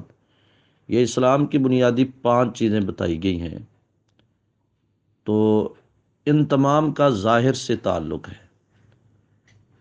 کہ جب کوئی بندہ کلمہ پڑھتا ہے ظاہری طور پر لا الہ الا اللہ محمد الرسول اللہ یا اشہد ان لا الہ الا اللہ وحدہ لا شریک لہ واشہد ان محمدا عبدہ ورسولہ، اور نماز پڑھتا ہے یہ بھی ظاہری ہے، زکوٰۃ دیتا ہے یہ بھی ظاہری ہے، واضح ہے، کھلے عام ہے، حج کرتا ہے یہ بھی ظاہری ہے، کھلے عام ہے، واضح ہے۔ اور اس طرح رمضان المبارک کے روزے رکھتا ہے، یہ بھی ظاہری عمل ہے۔ ایسے اور بہت سارے دلائل ہیں کہ جس کی بنیاد پر آپ کہہ سکتے ہیں کہ مسلمان اس آدمی کو کہتے ہیں کہ جس کے ظاہری عمل اسلام کے مطابق ہیں۔ ابراہیم علیہ الصلاۃ والسلام کو اللہ سبحانہ و تعالی نے فرمایا اذ قال له ربه اسلم، کہا اس کو اس کے رب نے کہ مسلمان ہو جا، تو انہوں نے آگے سے جواب دیا، اللہ اس جواب کو قرآن بنا کر پیش کر رہے ہیں، قال اسلمت لرب العالمین، کہ میں رب العالمین کے لیے مسلمان ہو گیا، فرما بردار ہو گیا۔ مسلمان کا مطلب ہے فرما بردار۔ اور مومن آپ اس کو کہہ سکتے ہیں کہ جس کے باطنی اعمال جو ہے وہ بھی عین اسلام کے مطابق ہوں۔ مثلا اب ایمان کس کو کہا جاتا ہے؟ اگر آپ ایمان پر جائیں، ان تؤمن باللہ و ملائکتہ و کتبہ و رسلہ والیوم الآخر و بالقدر شرہ و خیرہ، یہ 6 چیزیں ہیں، یعنی اللہ پر ایمان لانا، اس کے فرشتوں پر ایمان لانا، اس کے رسولوں پر ایمان لانا، اس کی کتابوں پر ایمان لانا، تقدیر پر ایمان لانا، یوم آخرت پر ایمان لانا۔ تو ان چیزوں کا تعلق جو ہے وہ باطن سے ہے، چھپا ہوا ہے۔ ایمان کامل یقین کو کہتے ہیں۔ اور رسول اللہ صلی اللہ علیہ وسلم کی وہ حدیث جو صحیح البخاری اور دیگر کتب احادیث میں ہے کہ آپ نے فرمایا الایمان بضع و ستون او بضع و سبعون شعبۃ، ایمان کی 60 یا 70 شاخیں ہیں۔ افضل ہوا قول لا الہ الا اللہ، سب سے بڑی شاخ اور افضل درجہ یہ ہے کہ اللہ کی توحید پر وہ جو ہے اس کا کامل یقین ہو، وہ مکمل مواحد ہو۔ وادناہا اماطۃ الاذی عن الطریق، اور ایمان کا سب سے کم ترین درجہ یہ ہے، سب سے چھوٹا درجہ یا سب سے آخری درجہ اس کو کہہ سکتے ہیں، سب سے ادنا درجہ، کہ تکلیف دہ چیز کو راستے سے ہٹا دینا۔ والحیاء شعبۃ من الایمان، اور شرم و حیا جو ہے وہ ایمان کا ایک بہت ہی قیمتی اور بڑا ہی خاص الخاص حصہ ہے۔ تو اس حدیث میں 60 یا 70 شاخوں کا بیان ہوا ہے، جس کو امام باہقی علیہ الرحمہ نے شعب الایمان میں تفصیل کے ساتھ بھی بیان کیا ہے۔ اب یہ باطنی چیزیں ہیں، یعنی ایسی چیزیں ہیں کہ جس سے اس کے اسلام میں، مسلمان کے اسلام میں ایسا نکھار پیدا ہوتا ہے کہ وہ کامل مومن بن جاتا ہے، کامل ایمان والا بن جاتا ہے۔ یہاں میں تفصیل نہیں بتا سکتا اس مختصر ٹائم میں، لمبا ٹائم چاہیے اس تفصیل کے لیے۔ آپ اتنا سمجھ سکتے ہیں کہ جب بھی قرآن مجید میں کہیں اسلام اور ایمان کا ایک ہی جگہ پر علیحدہ علیحدہ بیان ہو تو اس سے وہ علیحدہ علیحدہ مراد ہوتے ہیں، اور جب صرف اور صرف لفظ ایمان کا تذکرہ ہو تو اس میں اسلام بھی داخل ہوتا ہے، یا صرف اسلام کا تذکرہ ہو، اسلام کا ذکر ہو تو اس میں لفظ ایمان بھی داخل ہوتا ہے۔ یعنی اگر کسی ایک آیت میں یا کسی ایک حکم میں اسلام اور ایمان کو الگ الگ بیان کیا جائے، جیسے کہا گیا ان المسلمین والمسلمات والمؤمنین والمؤمنات، اور اس طرح دیگر احادیث اور آیات کو آپ تطبیق دے سکتے ہیں اس پر، کہ جب کسی ایک آیت یا حدیث میں اسلام اور ایمان کا الگ الگ ذکر ہو تو اس سے وہ الگ الگ مراد ہیں، اور اگر صرف ایک چیز کا، اسلام کا یا ایمان کا بیان ہو تو اس سے وہ دونوں مراد ہوتے ہیں۔ جیسے اللہ نے قرآن مجید میں بار بار کہا یا ایھا الذین آمنوا یا ایھا الذین آمنوا یا ایھا الذین آمنوا، تو اس سے مراد ہر مسلمان اور ہر مومن ہوتا ہے۔ تو اللہ سبحانہ و تعالی سے ہم یہ دعا کرتے ہیں کہ اللہ ہمیں یہ اعلیٰ ترین نعمتیں صحیح صحیح عطا فرمائے، ہمیں اللہ پکا مسلمان بنائے، پکا مومن بنائے، المسلم من سلم المسلمون من لسانہ و یدہ، مسلمان وہ ہے کہ جس کے زبان اور جس کے ہاتھ سے دیگر مسلمان جو ہیں وہ محفوظ رہیں۔ المسلم من سلم المسلمون من لسانہ و یدہ۔ اور ایسے ہی اللہ نے قرآن مجید میں یہ بھی بیان فرمایا کہ کچھ اعرابی لوگ، پینڈو لوگ جو ہیں وہ ایمان لائے، اسلام لائے، تو انہوں نے کہا ہم بڑے پکے مومن ہیں۔ کہا قالت الاعراب آمنا، انہوں نے کہا ہم ایمان لائے۔ قل لم تؤمنوا، ان سے کہہ دو کہ تم ابھی ایمان نہیں لائے، ولکن قولوا اسلمنا، بلکہ تم کہو کہ ہم مسلمان ہوئے ہیں۔ یعنی ابھی تمہارا اسلام اس قابل نہیں ہے کہ تم اپنے آپ کو اتنا بڑا مومن، اعلیٰ درجے کا مومن کہہ سکو۔ بہر کیف اگر کوئی مسلمان ہے تو اسے مسلمان بن کے دکھانا چاہیے، اور اگر کوئی مومن ہے، اگر کوئی مسلمان ہے تو اس کو مسلمان بن کے ایسے دکھانا چاہیے کہ لوگ کہہ سکیں یہ مومن آدمی ہے۔ یہ نہ ہو کہ لوگ کہیں کہ اس میں تو اسلام اور ایمان والی کوئی علامت ہی نظر نہیں آتی۔ اللہ ہم سب کو پکا سچا مسلمان بنائے، آمین یا رب العالمین۔ السلام علیکم ورحمۃ اللہ وبرکاتہ۔ سوال یہ بھیجا گیا ہے کسی بھائی کی جانب سے کہ کتنے سفر پر نماز قصر ادا کرنے کی اجازت ہے اور کن کن صورتوں میں اجازت ہے۔ تو پیارے بھائیوں، پہلا سوال تو آپ کا یہ ہے کہ کتنے سفر پر، یعنی کتنے میل کا، کتنے کلومیٹر کا سفر ہو تو انسان قصر کر سکتا ہے۔ قرآن مجید میں تو اللہ سبحانہ و تعالی نے اس کی مقدار بیان نہیں فرمائی، بلکہ یہ فرمایا وَإِن كُنتُم مَرْضَىٰ أَوْ عَلَىٰ سَفَرٍ، اگر تم بیمار ہو یا سفر پر ہو تو یہ سفر کی بات ہوئی ہے، کوئی مقدار بیان نہیں ہوئی۔ فَمَنْ كَانَ مِنْكُمْ مَرِيضًا أَوْ عَلَىٰ سَفَرٍ، یہ دو آیات اگرچہ میں نے مختلف مواقع پر جو بیان کیا گیا ہے، شریعت کا اصول اور قاعدہ وہ بیان کی ہیں۔ یعنی ایک تو ہے کہ اگر تم مریض ہو یا سفر پر ہو تو دوسرے دنوں میں روزے رکھ کر تعداد پوری کرو، اور دوسری ہے اگر تم بیمار ہو یا سفر پر ہو تو پانی نہ ملے تو پاک مٹی سے تیمم کر لو۔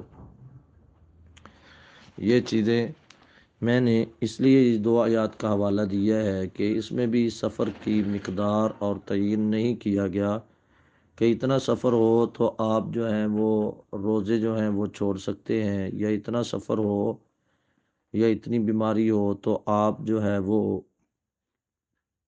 اپنے مٹی سے تیمم کر سکتے، بلکہ یہ کھلی اجازت دی گئی ہے۔ اور اسی حالت میں آپ نماز قصر کو بھی لیں گے کہ سفر کرنے کی صورت میں آپ جو ہیں وہ نماز قصر ادا کریں گے۔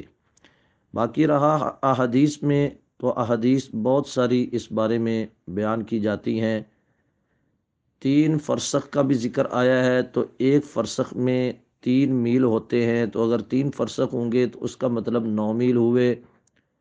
لیکن پھر اس پر علماء کہتے ہیں کہ یہ کوئی تعین نہیں ہے۔ اور اسی طرح مسلم شریف کی ایک حدیث میں صرف 6 میل کا ذکر ملتا ہے، تو اس پر بھی پھر کہا جاتا ہے کہ یہ کوئی تعین نہیں ہے، یہ کوئی مقدار مقرر نہیں ہے۔ یہ سارے کے سارے دلائل جب ہم چیک کرتے ہیں، بعض کہتے ہیں 48 میل ہو، جیسا کہ فقہائے احناف کا 4 بریدہ والا قول ہے۔ بریدہ میں 12 میل ہوتے ہیں، تو 12 میل کو 4 سے ضرب دیں تو 48 میل بنتے ہیں۔ 48 میل کو آج کل کے کلومیٹر پر اگر ہم جو اس کی مقدار کو جانچیں تو وہ تو تقریباً کوئی 70 کے قریب جا کر کلومیٹر بنیں گے۔ اور کچھ کہتے ہیں کہ 3 دن کا سفر ہو، کچھ کہتے ہیں 1 رات دن کا سفر ہو۔ یہ سارے کے سارے جتنے دلائل ہیں ان پر بنظر غائر اگر مطالعہ کر کے، غور کر کے ہم پورے کے پورے اطمینان، حق اور انصاف سے بات کریں تو یہ بات واضح ہوتی ہے کہ ان تمام کے تمام اقوال اور ان تمام کے تمام فتاوی جات پر کسی کا بھی اتفاق نہیں ہے۔ تو پھر یہ بات بالکل واضح ہے، اور راجح بات یہی ہے جو بڑے اور جمہور علماء نے کی ہے اور یہ دل کو لگتی بھی ہے، اور اسی کو اختیار کرنے میں ہی عافیت ہے کہ اللہ نے سفر کی بات کی ہے، اور رسول اللہ صلی اللہ علیہ وسلم سے ہر ایک سفر میں، یعنی کہ 3 میل پر بھی، 6 میل پر بھی، 9 میل پر بھی، اور اس سے زیادہ مقدار پر بھی آپ علیہ الصلاۃ والسلام سے قصر کرنا ثابت ہے۔ تو یہ بات پھر راجع معلوم ہوتی ہے کہ جس سفر کو سفر کہا جائے، جس کے بارے میں سفر کا لفظ بولا جائے، اور آپ اپنی بستی سے آؤٹ ہو گئے ہیں، باہر ہو گئے ہیں، اور بستی سے مراد بھی یہ ہوتا ہے کہ مثلاً آپ کسی شہر میں رہتے ہیں، ملتان میں رہتے ہیں، اکاڑا میں رہتے ہیں، یا لاہور میں رہتے ہیں، تو اس کی جو چنگیاں ہوتی ہیں نا، چنگیوں سے باہر کا جو سفر ہے، اس کو بستی سے باہر کا سفر جو ہے وہ تصور کیا جائے گا۔ باقی اس میں بھی اختلاف کیا جاتا ہے، لیکن اچھی بات یہی ہے کہ جس کو آپ سفر کہتے ہیں کہ آپ سفر پر جا رہے ہیں، تو وہ سفر جتنا بھی ہو آپ اس میں قصر کر سکتے ہیں۔ یہ راجع بات ہے، اور یہ دل کو لگتی بات ہے، کیونکہ شریعت میں اس کی کوئی مقدار مقرر نہیں ہے، تو اسی پر عمل کرنا چاہیے کہ جس پر سفر کا لفظ بولا جاتا ہے اس پر آپ قصر کر سکتے ہیں۔ رہا کن کن صورتوں میں یعنی کہ نماز قصر ادا کرنے کی اجازت ہے، تو پیارے بھائیوں، یہ دو ہی صورتیں بنتی ہیں انسان جب سفر کرتا ہے۔ یا تو سفر اس ارادے سے کرتا ہے کہ میں 8 دن کے لیے اکاڑا جا رہا ہوں، میں 8 دن کے لیے ملتان جا رہا ہوں، میں 8 دن کے لیے اسلام آباد جا رہا ہوں، اور اس نے گھر سے یہ نیت کر لی ہے، اور اس کا پکا ارادہ ہے کہ میں 8 دن وہاں مقیم رہوں گا، وہاں رہوں گا۔ جب وہ صرف 8 دن کے لیے ہی وہاں جاتا ہے اور اسی دوران ہی واپس آتا ہے، تو ایسی صورت میں وہ وہاں جا کر نماز پوری ادا کرے گا، کیونکہ وہ مقیم ہو چکا ہے۔ تو مقیم کی حالت میں نماز جو ہے وہ قصر نہیں، وہ بلکہ پوری ادا کرے گا، حضر والی، سفر والی نہیں، حضر والی نماز ادا کرے گا۔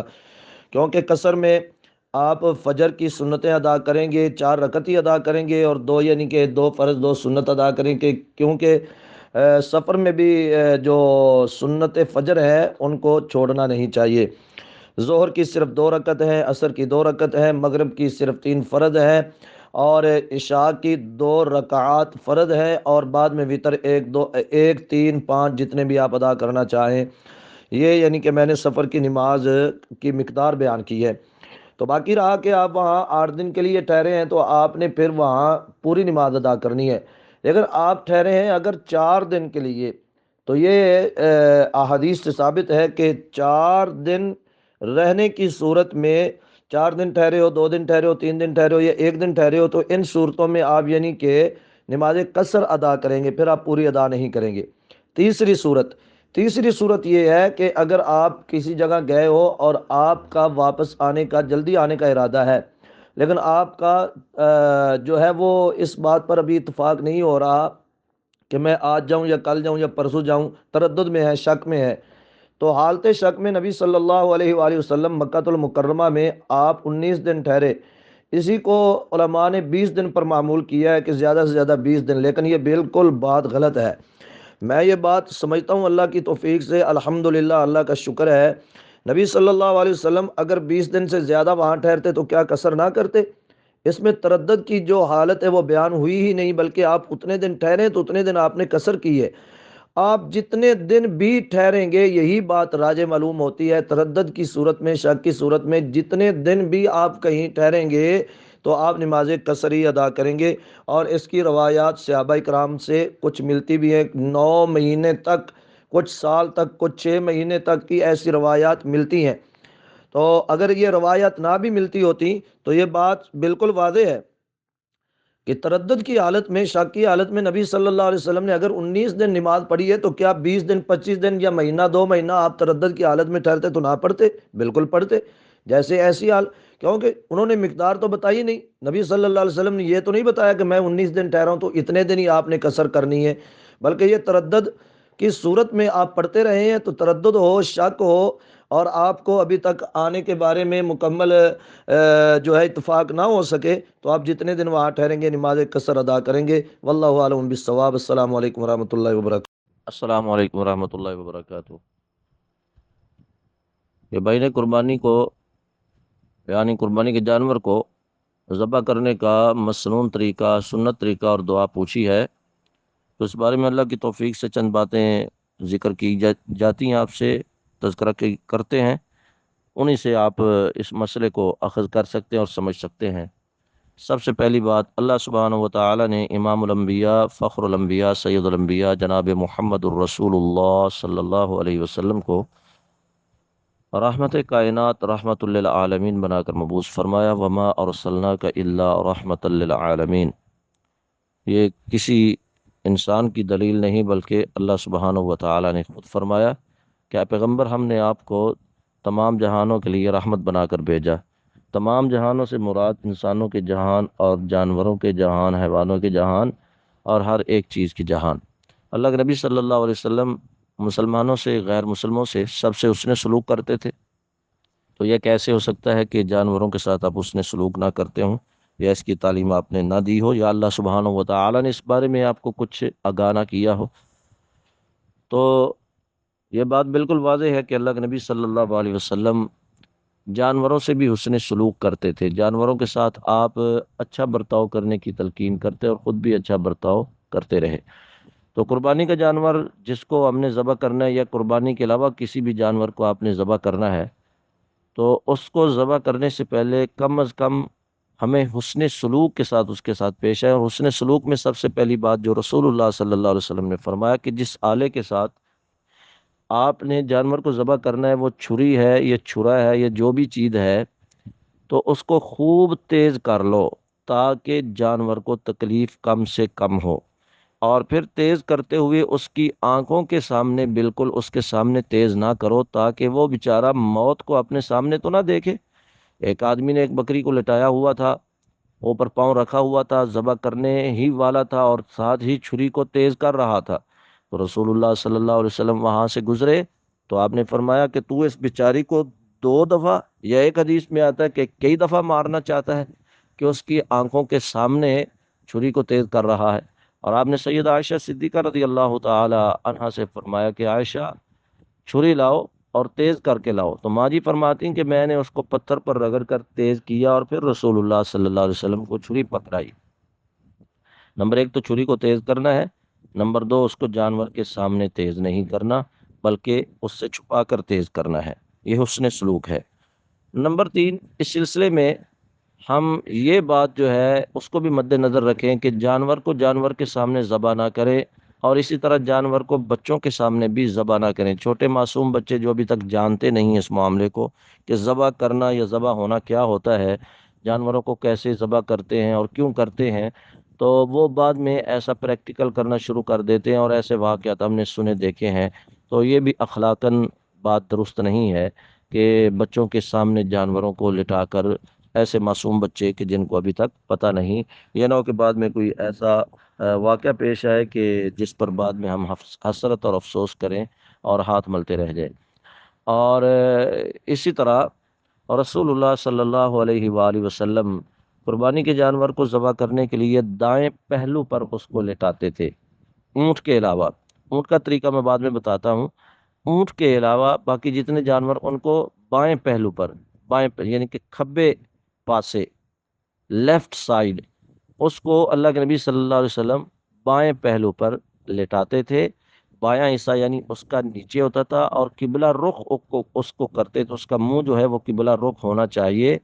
تو ظاہر ہے جب لٹائیں گے تو اس کی ٹانگیں وغیرہ جو ہیں وہ پکڑیں گے، وہ قبلہ رخ ہوں گی، اور چہرہ جو وہ زمین کے ساتھ لگا ہوگا، اور پھر اس کو مضبوطی کے ساتھ پکڑنا ہے اور خوب تیزی کے ساتھ ذبح کر دینا ہے۔ تو اس سلسلہ میں جب آپ جانور کو لٹا لیں تو سنت طریقہ یہی ہے، رسول اللہ صلی اللہ علیہ وسلم فرماتے ہیں کہ آپ کے عمل سے بھی اور امت کو آپ نے تعلیم بھی دی۔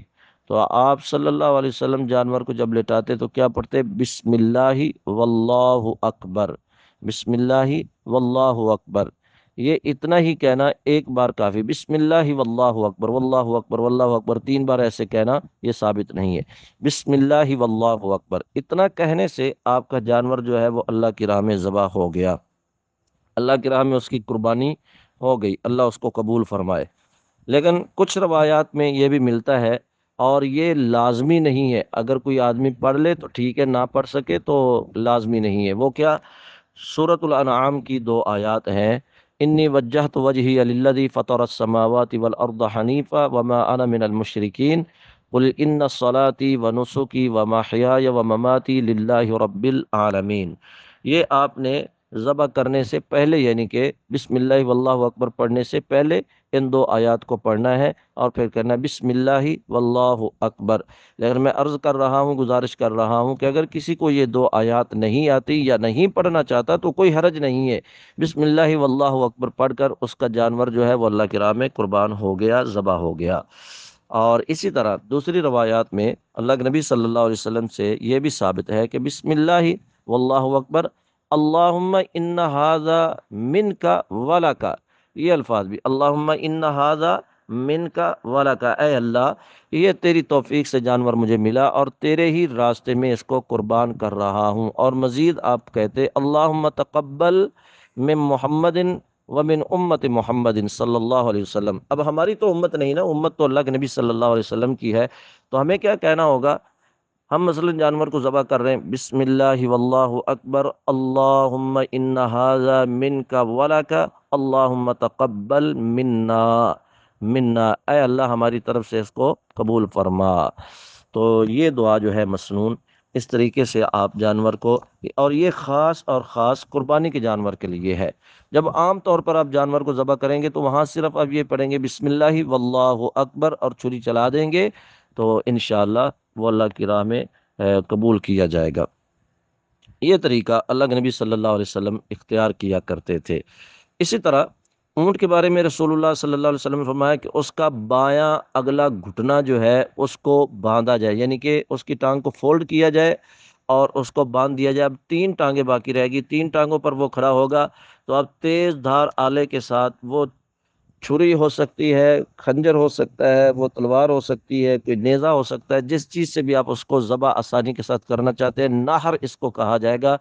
وہ یہ جو گردن اور سر کے سینے کے درمیان، گردن اور سر کے درمیان کھڈا سا ہوتا ہے، گڑا سا ہوتا ہے، وہاں بڑی تیزی کے ساتھ آپ بسم اللہ واللہ اکبر پڑھ کر وہاں مار دیں گے تو اس کی رگ جان جو ہے، شاہ رگ جو ہے وہ کٹ جائے گی اور اس کا بہت سارا خون بہہ جائے گا اور وہ زمین پر گر جائے گا۔ تو اس کے بعد اس کی آپ کھال وغیرہ اتار لیں گے۔ اس کو 7 جگہوں سے ذبح کرنا یہ کہیں بھی نہیں آیا۔ کچھ لوگ جانور کو یعنی کہ اونٹ کو ذبح کرتے ہوئے کہتے ہیں اس کو 7 جگہ سے چھری پھیری جائے، یہ اپنی طرف سے کسی نے بات بتا دی ہے یا بیان کر دی ہے، اس کا اصل میں کوئی ثبوت نہیں ہے۔ یہ چند چیزیں ہیں کہ جن کا آپ کے ساتھ شیئر کرنا ضروری تھا اس سوال کے ضمن میں۔ اللہ تبارک و تعالی سے دعا ہے کہ اللہ ہمیں کتاب و سنت پر صحیح معنوں میں عمل پیرا ہونے کی توفیق عطا فرمائے، آمین یا رب العالمین۔ السلام علیکم۔ ایک بڑا ہی جامع اور بڑا پیارا سوال آیا ہے جس کا جواب بھی میں خوش اسلوبی سے ہی دینا چاہتا ہوں۔ سوال یہ ہے کہ اسلام میں خامد کے تو بہت زیادہ حقوق بیان ہوئے ہیں، کیا بیوی کے بھی کوئی حقوق ہیں؟ پہلا جواب تو اس کا یہ ہے کہ اسلام میں جہاں خامد کے حقوق آئے ہیں وہاں ہی بیوی کے حقوق بھی ہیں۔ اور یہ سوال اٹھانا کہ اسلام میں مردوں کے بڑے حقوق ہیں، کیا عورتوں کے بھی ہیں، تو کیا اسلام عورتوں کو حق نہیں دیتا؟ اللہ سبحانہ و تعالی نے قرآن مجید میں خود ارشاد فرمایا، آپ کبھی ان آیات پر غور کریں جو نکاح کے موقع پر پڑھی جاتی ہیں، وہاں اللہ احکم الحاکمین نے اسی بات کی طرف ہی توجہ دلائی ہے۔ ان 3-4 آیات میں بار بار تقوی کا ذکر آیا، یا ایھا الذین آمنوا اتقوا اللہ حق تقاتہ ولا تموتن الا وانتم مسلمون۔ دوسری آیت، یا ایھا الناس اتقوا ربکم الذی خلقکم من نفس واحدہ وخلق منها زوجها وبث منهما رجالا كثيرا ونساء واتقوا الله الذي تساءلون به والارحام ان الله كان عليكم رقيبا۔ یا ایھا الذین آمنوا اتقوا اللہ وقولوا قولا سدیدا یصلح لکم اعمالکم ویغفر لکم ذنوبکم ومن یطع اللہ ورسولہ فقد فاز فوزا عظیما۔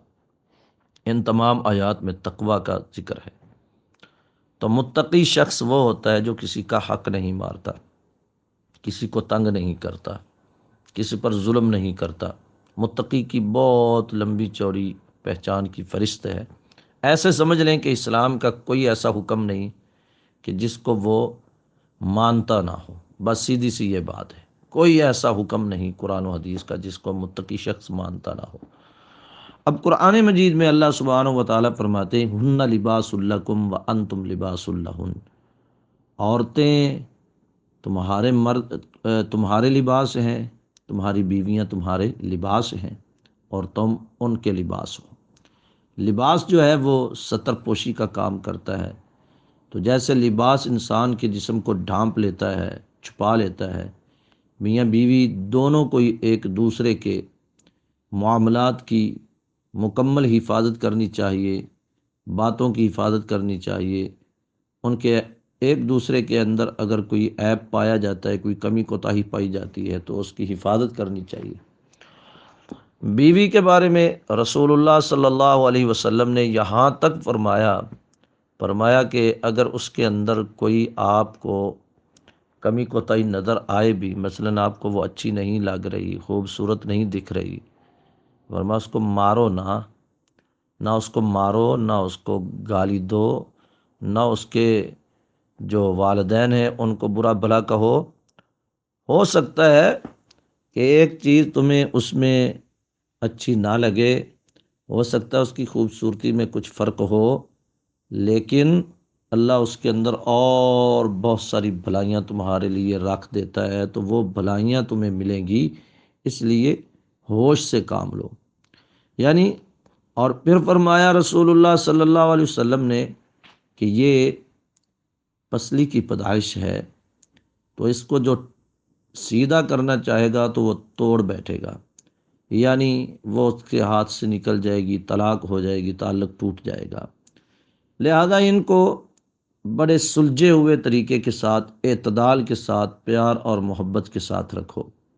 اللہ کے نبی صلی اللہ علیہ وسلم کا ایک غلام تھا جس کی ڈیوٹی تھی اونٹوں کو چلانے پر، اور جب سفر پر آپ جاتے اپنی بیویوں میں سے جس کو آپ ساتھ لے جاتے،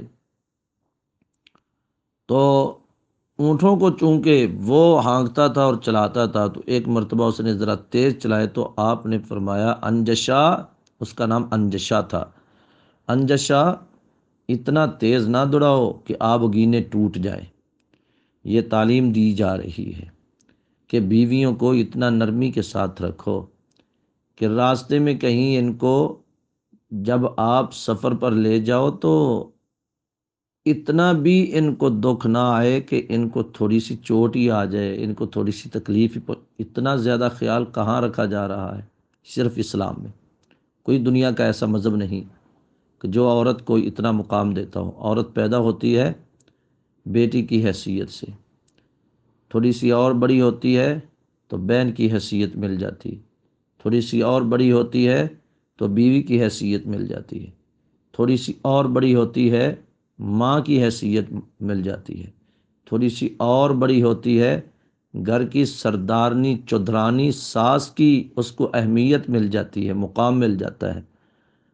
اور میرے بھائیوں، اگر یہ چیزیں ہماری سمجھ میں آ جائیں تو ہم کبھی یہ نہ کہیں کہ اسلام میں پتہ نہیں عورت کا کوئی مقام ہے کہ نہیں۔ جتنا مقام اسلام نے دیا ہے کسی اور نے دیا ہی نہیں۔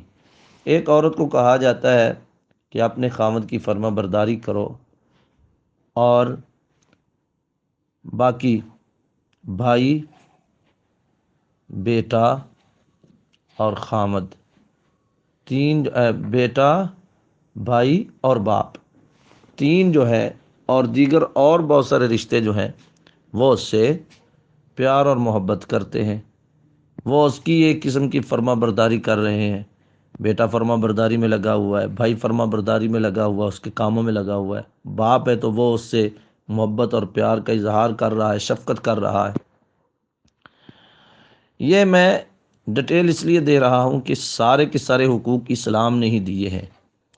تو بیوی اب جس کے گھر میں یعنی کہ یہ عورت آ گئی ہے، تو اس نے اگر کبھی کبھار ایسا ہو گیا کہ ایک دوسرے سے کوئی تو تکرار ہو گئی یا ایک دوسرے سے اونچ نیچ ہوگی، تو کیا مطلب کہ بیوی کا اس نے حق مار لیا؟ کہا رحمت کائنات صلی اللہ علیہ وسلم نے جیسا خود کھاتے ہو ویسا اس کو کھلاؤ، یعنی اچھا کھاتے ہو تو اچھا کھلاؤ، اگر غریب ہو جیسا کھاتے ہو ویسا اس کو بھی کھلاؤ، نہ وہ مطالبے اتنے اونچے اونچے کرے کہ آسمان سے تارے توڑ کر لاؤ، اور نہ یہ دعوے کرے کہ میں ایسا کر لوں گا۔ جیسا اللہ نے رکھا ہے ویسے ایک دوسرے کے ساتھ رہو، جیسا لباس پہنتے ہو ویسا اس کو بھی پہناؤ۔ اور الحمدللہ اسلام میں ہی یہ سب کچھ ملا ہے، باقی کسی اور مذہب میں یہ نہیں ملا۔ اگر میں ڈیٹیل میں جاؤں تو یہ 1 گھنٹہ 2 گھنٹے کی تقریر بن جائے گی۔ باہر کیف خامد کے حقوق اپنی جگہ ہیں، بیوی کے حقوق اپنی جگہ ہے، لیکن اس کا یہ مطلب نہیں ہے کہ بیویاں جو ہیں وہ سر چڑھ جائیں، یا عورتیں جو ہیں وہ آزادی کے نعرے لگانا شروع کر دیں، یا عورتیں جو ہیں وہ تنظیمیں بنا لیں حقوق نسواں کے نام پر۔ اصل میں یہ حقوق نسواں نہیں ہوتا، یہ حقوق واہیاتی ہوتی ہے، یہ حقوق فحاشی ہوتی ہے، اور یہ حقوق آزادیاں، ایسی آزادیاں کہ جس میں نہ کوئی پوچھنے والا ہو، یہ اسلام نے اس کو قدر دی ہے۔ اللہ تعالیٰ ہمیں سمجھنے کی توفیق عطا فرمائے۔ السلام علیکم ورحمۃ اللہ وبرکاتہ۔ یہ بہت ہی عمدہ، بڑا ہی پیارا سوال ہے، اور مرد و خواتین کے لیے اس میں بہت سارے فوائد ہیں۔ سوال یہ ہے کہ کیا حیض کے بعد غسل کرتے ہوئے عورت کا شرمگاہ پر خوشبو لگانا ضروری ہے؟ یہ جس بھائی نے سوال کیا ہے یا جس طرف سے بھی سوال آیا، یہ بڑا عمدہ سوال ہے اور بہت اچھی کاوش ہے میرے نزدیک، کیونکہ ہمیں اسلام کی تعلیمات کے بارے میں مکمل آگاہی نہیں۔ اللہ سبحانہ و تعالیٰ کی توفیق سے ہم جواب دیتے ہیں قرآن و سنت کی روشنی میں۔ اللہ سبحانہ و تعالیٰ ارشاد فرماتے ہیں وَيَسْأَلُونَكَ عَنِ الْمَحِيضِ قُلْ هُوَ أَذًى فَاعْتَزِلُوا النِّسَاءَ فِي الْمَحِيضِ، کہ آپ سے حیض کے بارے میں لوگ سوال کرتے ہیں کہ حیض کیا ہے، مینسز ڈیز کیا ہے، عورتوں کو جو بلیڈنگ ہوتی ہے ہر ماہ، وہ کیا ہے؟ قُلْ هُوَ أَذًى، تو فرما دیجیے اے محمد صلی اللہ علیہ وسلم وہ ناپاکی ہے۔ قُلْ هُوَ أَذًى فَاعْتَزِلُوا النِّسَاءَ فِي الْمَحِيضِ، پس ان دنوں میں تم عورتوں سے دور رہو۔ دور رہنے کا مطلب یہ ہے کہ ان سے مباشرت نہ کرو، صحبت نہ کرو، ہم بستری نہ کرو۔ باقی آپ بوس و کنار کر سکتے ہیں، بوسے لے سکتے ہیں، یعنی آپ کس کر سکتے ہیں اپنی بیوی کو، بیوی آپ کے ساتھ چمٹ سکتی ہے، آپ بیوی کے ساتھ چمٹ سکتے ہیں، لیٹ سکتے ہیں، ایک بستر میں کھانا وہ پکا سکتی ہے، ایک دوسرے سے پیار محبت، اٹھنا بیٹھنا لیٹنا ساتھ چلنا، اس کی کوئی پابندی نہیں ہے۔ بلکہ یہاں تک کہ اگر آپ دونوں میاں بیوی اپنے کپڑے اتار کر ایک دوسرے کے ساتھ چمٹنا چاہیں، اور وہ جو انڈر ویئر ہوتا ہے عورت پہن لیتی ہے ان دنوں میں، چونکہ خصوصی طور پر تاکہ بلیڈنگ جو ہے وہ باہر نہ آئے، خون باہر نہ آئے، تو اتنا بھی آپ کر سکتے ہیں۔ آپ جو ہے اپنی بیوی کے پستان کے ساتھ کھیل سکتے ہیں۔ قُلْ هُوَ أَذًى فَاعْتَزِلُوا النِّسَاءَ، فَاعْتَزِلُوا النِّسَاءَ کا مطلب یہ ہے کہ ان دنوں میں مباشرت نہیں کرنی، صحبت نہیں کرنی، ہم بستری نہیں کرنی، باقی تمام کام ہو سکتے ہیں۔ فَإِذَا تَطَهَّرْنَ فَأْتُوهُنَّ مِنْ حَيْثُ أَمَرَكُمُ اللَّهُ، پس جب وہ پاک ہو جائیں تو پھر ان کے پاس آؤ جہاں سے اللہ نے تمہیں حکم دیا ہے۔ اللہ نے کہاں سے حکم دیا ہے؟ آگے والا حصہ جو عورت کی اگلی شرمگاہ ہوتی ہے، فرج ہوتی ہے، اس میں یعنی اپنا آلہ تناسل داخل کرو تاکہ تمہارے لیے اللہ اولاد پیدا کرے۔ یہ میں اسلام کے نقطہ نظر سے بیان کر رہا ہوں، اس میں کوئی ایسی بات نہیں ہے۔ میں اس لیے وضاحت کر رہا ہوں کہ لوگوں کو اس بارے میں معلومات نہیں ہے، اور لوگ دبر میں بھی کرتے ہیں، نعوذ باللہ من ذالک، پیچھے والی جو شرمگاہ کا پیچھے سوراخ ہے وہاں بھی کرتے ہیں۔ یہ کتنی بدترین قسم کی، یہ غلاظت والی جگہ پر ایسا فعل کرنا بدترین قسم کی یہ برائی ہے، اور بدترین قسم کا یہ گناہ ہے، جس کی وضاحت ہم پہلے کئی بار کر چکے ہیں۔ باہر کیف فَإِذَا تَطَهَّرْنَ فَأْتُوهُنَّ مِنْ حَيْثُ أَمَرَكُمُ اللَّهُ، جب وہ پاک ہو جائیں تو ان کے پاس آؤ جہاں سے تمہیں اللہ نے حکم دیا ہے۔ تو اللہ نے آگے والے حصے کو استعمال کرنے کا حکم دیا ہے۔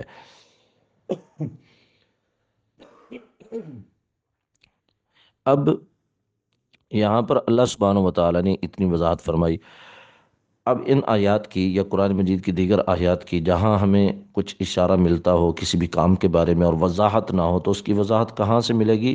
حدیث شریف سے ملے گی۔ اور حدیث شریف کی سب سے چوٹی کی کتاب صحیح البخاری اور صحیح المسلم جو ہے ان کتابوں میں یہ وضاحت موجود ہے، اور دیگر کتب میں وضاحت موجود ہے۔ میں آپ کے سامنے کتاب الطہارہ اور باب الحیض وغیرہ جو ہے، غسل الحیض وغیرہ جو باب جو ہیں بخاری کے، میں وہاں سے یہ روایت پیش کر رہا ہوں۔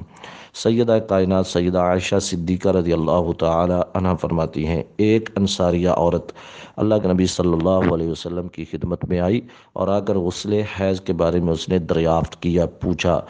تو صحابیات جو تھیں وہ اللہ کے نبی صلی اللہ علیہ وسلم کے پاس آتی تھیں، سوالات پوچھتی تھیں پردے میں رہ کر اور نہایت ہی سنجیدگی کے ساتھ، اور آپ جیسا سنجیدہ تو کائنات میں اللہ نے پیدا نہیں کیا۔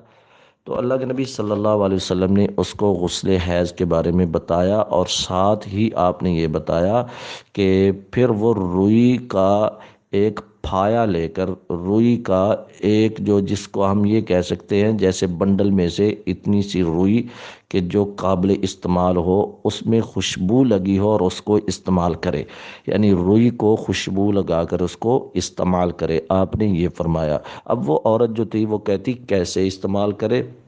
تو اللہ کے نبی صلی اللہ علیہ وسلم نے پھر فرمایا کہ خوشبو کو استعمال کرے دوران غسل۔ پھر آپ نے فرمایا خوشبو کو استعمال کرے۔ جب 3 مرتبہ آپ نے یہاں تک کہہ دیا اور وہ بھی 3 بار پوچھتی رہی کہ کیسے استعمال کرے، اس کا مطلب یہ تھا، اس کو سمجھ نہیں آ رہی تھی بیچاری کو۔ تو وہ صحابیہ تھی، یہ تو نہیں ہو سکتا کہ وہ کوئی چھیڑ خانی نعوذ باللہ من ذالک یا کوئی ایسا ویسا ذہن، اللہ معاف فرمائے، وہ تو نیک لوگ تھے اور انہوں نے ہمیں دین سکھایا ہے، سمجھایا ہے، پڑھایا ہے، اللہ ان پر کروڑوں رحمتیں نازل فرمائے۔ تو بہرکیف اللہ کے نبی صلی اللہ علیہ وسلم نے پھر تعجب سے کہا سبحان اللہ۔ تعجب کے موقع پر بھی عرب لوگ سبحان اللہ کہتے تھے، اور تنزیہ کے موقع پر یعنی اللہ کی پاکی کو بیان کرتے ہوئے بھی سبحان اللہ کہتے تھے۔ جب اس عورت کو بار بار سمجھانے پر بھی سمجھ نہ آئی تو سیدہ کائنات خاتون اول سیدہ عائشہ صدیقہ رضی اللہ تعالی عنہا نے اس انصاریہ عورت کا ہاتھ پکڑا اور اپنی طرف لے گئیں، کھینچا، اپنی طرف لے گئیں، اپنے پاس بٹھایا، علیحدگی میں جا کر اس کو سمجھایا کہ یہ روئی جو اللہ کے نبی صلی اللہ علیہ وسلم فرما رہے ہیں نا کہ خوشبو لگا کر استعمال کرنا، تو اس کا مطلب یہ ہے کہ شرم گاہ کو اچھی طرح، چونکہ وہاں پر خون جو ہے وہ بہتا ہے اور 7-8 دن کا یہ دورانیہ پیریڈ ہوتا ہے، تو اس دوران جو ہے وہاں سمیل پیدا ہو جاتی، بدبو پیدا ہو جاتی ہے، لہذا وہاں خصوصی طور پر عورت کو اپنی شرمگاہ پر یعنی شرمگاہ کی اندر کی اچھی طرح صفائی کرنی چاہیے، خوشبو کا استعمال کرنا چاہیے۔ خوشبو کیسی ہو؟ ایسی ہونی چاہیے کہ جس میں کوئی کسی قسم کا نقصان کا اندیشہ نہ ہو، کیونکہ یہ حصہ نرم و نازک ہوتا ہے تو وہاں نقصان نہیں ہونا چاہیے۔ اب اس بات سے آپ اندازہ لگا لیں کہ اسلام نے ہمیں کتنی اعلیٰ تعلیم دی ہے پاکیزہ رہنے کی۔ اس میں پاکیزگی دیکھیں کہ کتنی اعلیٰ حد تک ہمیں پاکیزہ رہنے کی اسلام نے ہمیں تعلیم دی ہے۔ عورت کو مرد کے لیے بننے سنورنے کی اللہ نے اور اللہ کے رسول صلی اللہ علیہ وسلم نے کتنی تعلیم دی ہے اپنے خامد کے لیے کہ وہ جو شرمگاہ کا اندر والا حصہ ہے اس کو بھی بنا سنوار کر رکھنا ہے، اس کو بھی صحیح خوشبودار رکھنا ہے۔ اب یہاں ہمارے ہاں جو ہیں وہ کریمیں اور بڑے بڑے اچھے لوشن مل جاتے ہیں خوشبو والے، کوئی ایسا استعمال بھی کیا جا سکتا ہے، یا کوئی اور خوشبو جس کو کستوری بولتے ہیں، وہ چونکہ ایسی نہیں ہوتی کہ جیسے ہمارے شاور ہوتے ہیں، فوارے ہوتے ہیں، یا یہ باڈی سپرے ہوتے ہیں کہ جو پھیلتا بھی ہے اور اس میں نقصان کا اندیشہ بھی ہوتا ہے نرم و نازک حصے پر۔ تو باہر کیف جو ہوتی ہے نا کستوری یا اس قسم کی اور کوئی ملائم خوشبو جو ہے وہ عورت وہاں پر استعمال ضرور کرے جب غسل کے حیض سے فارغ ہوتی ہے۔ واللہ تعالی عالم بالصواب۔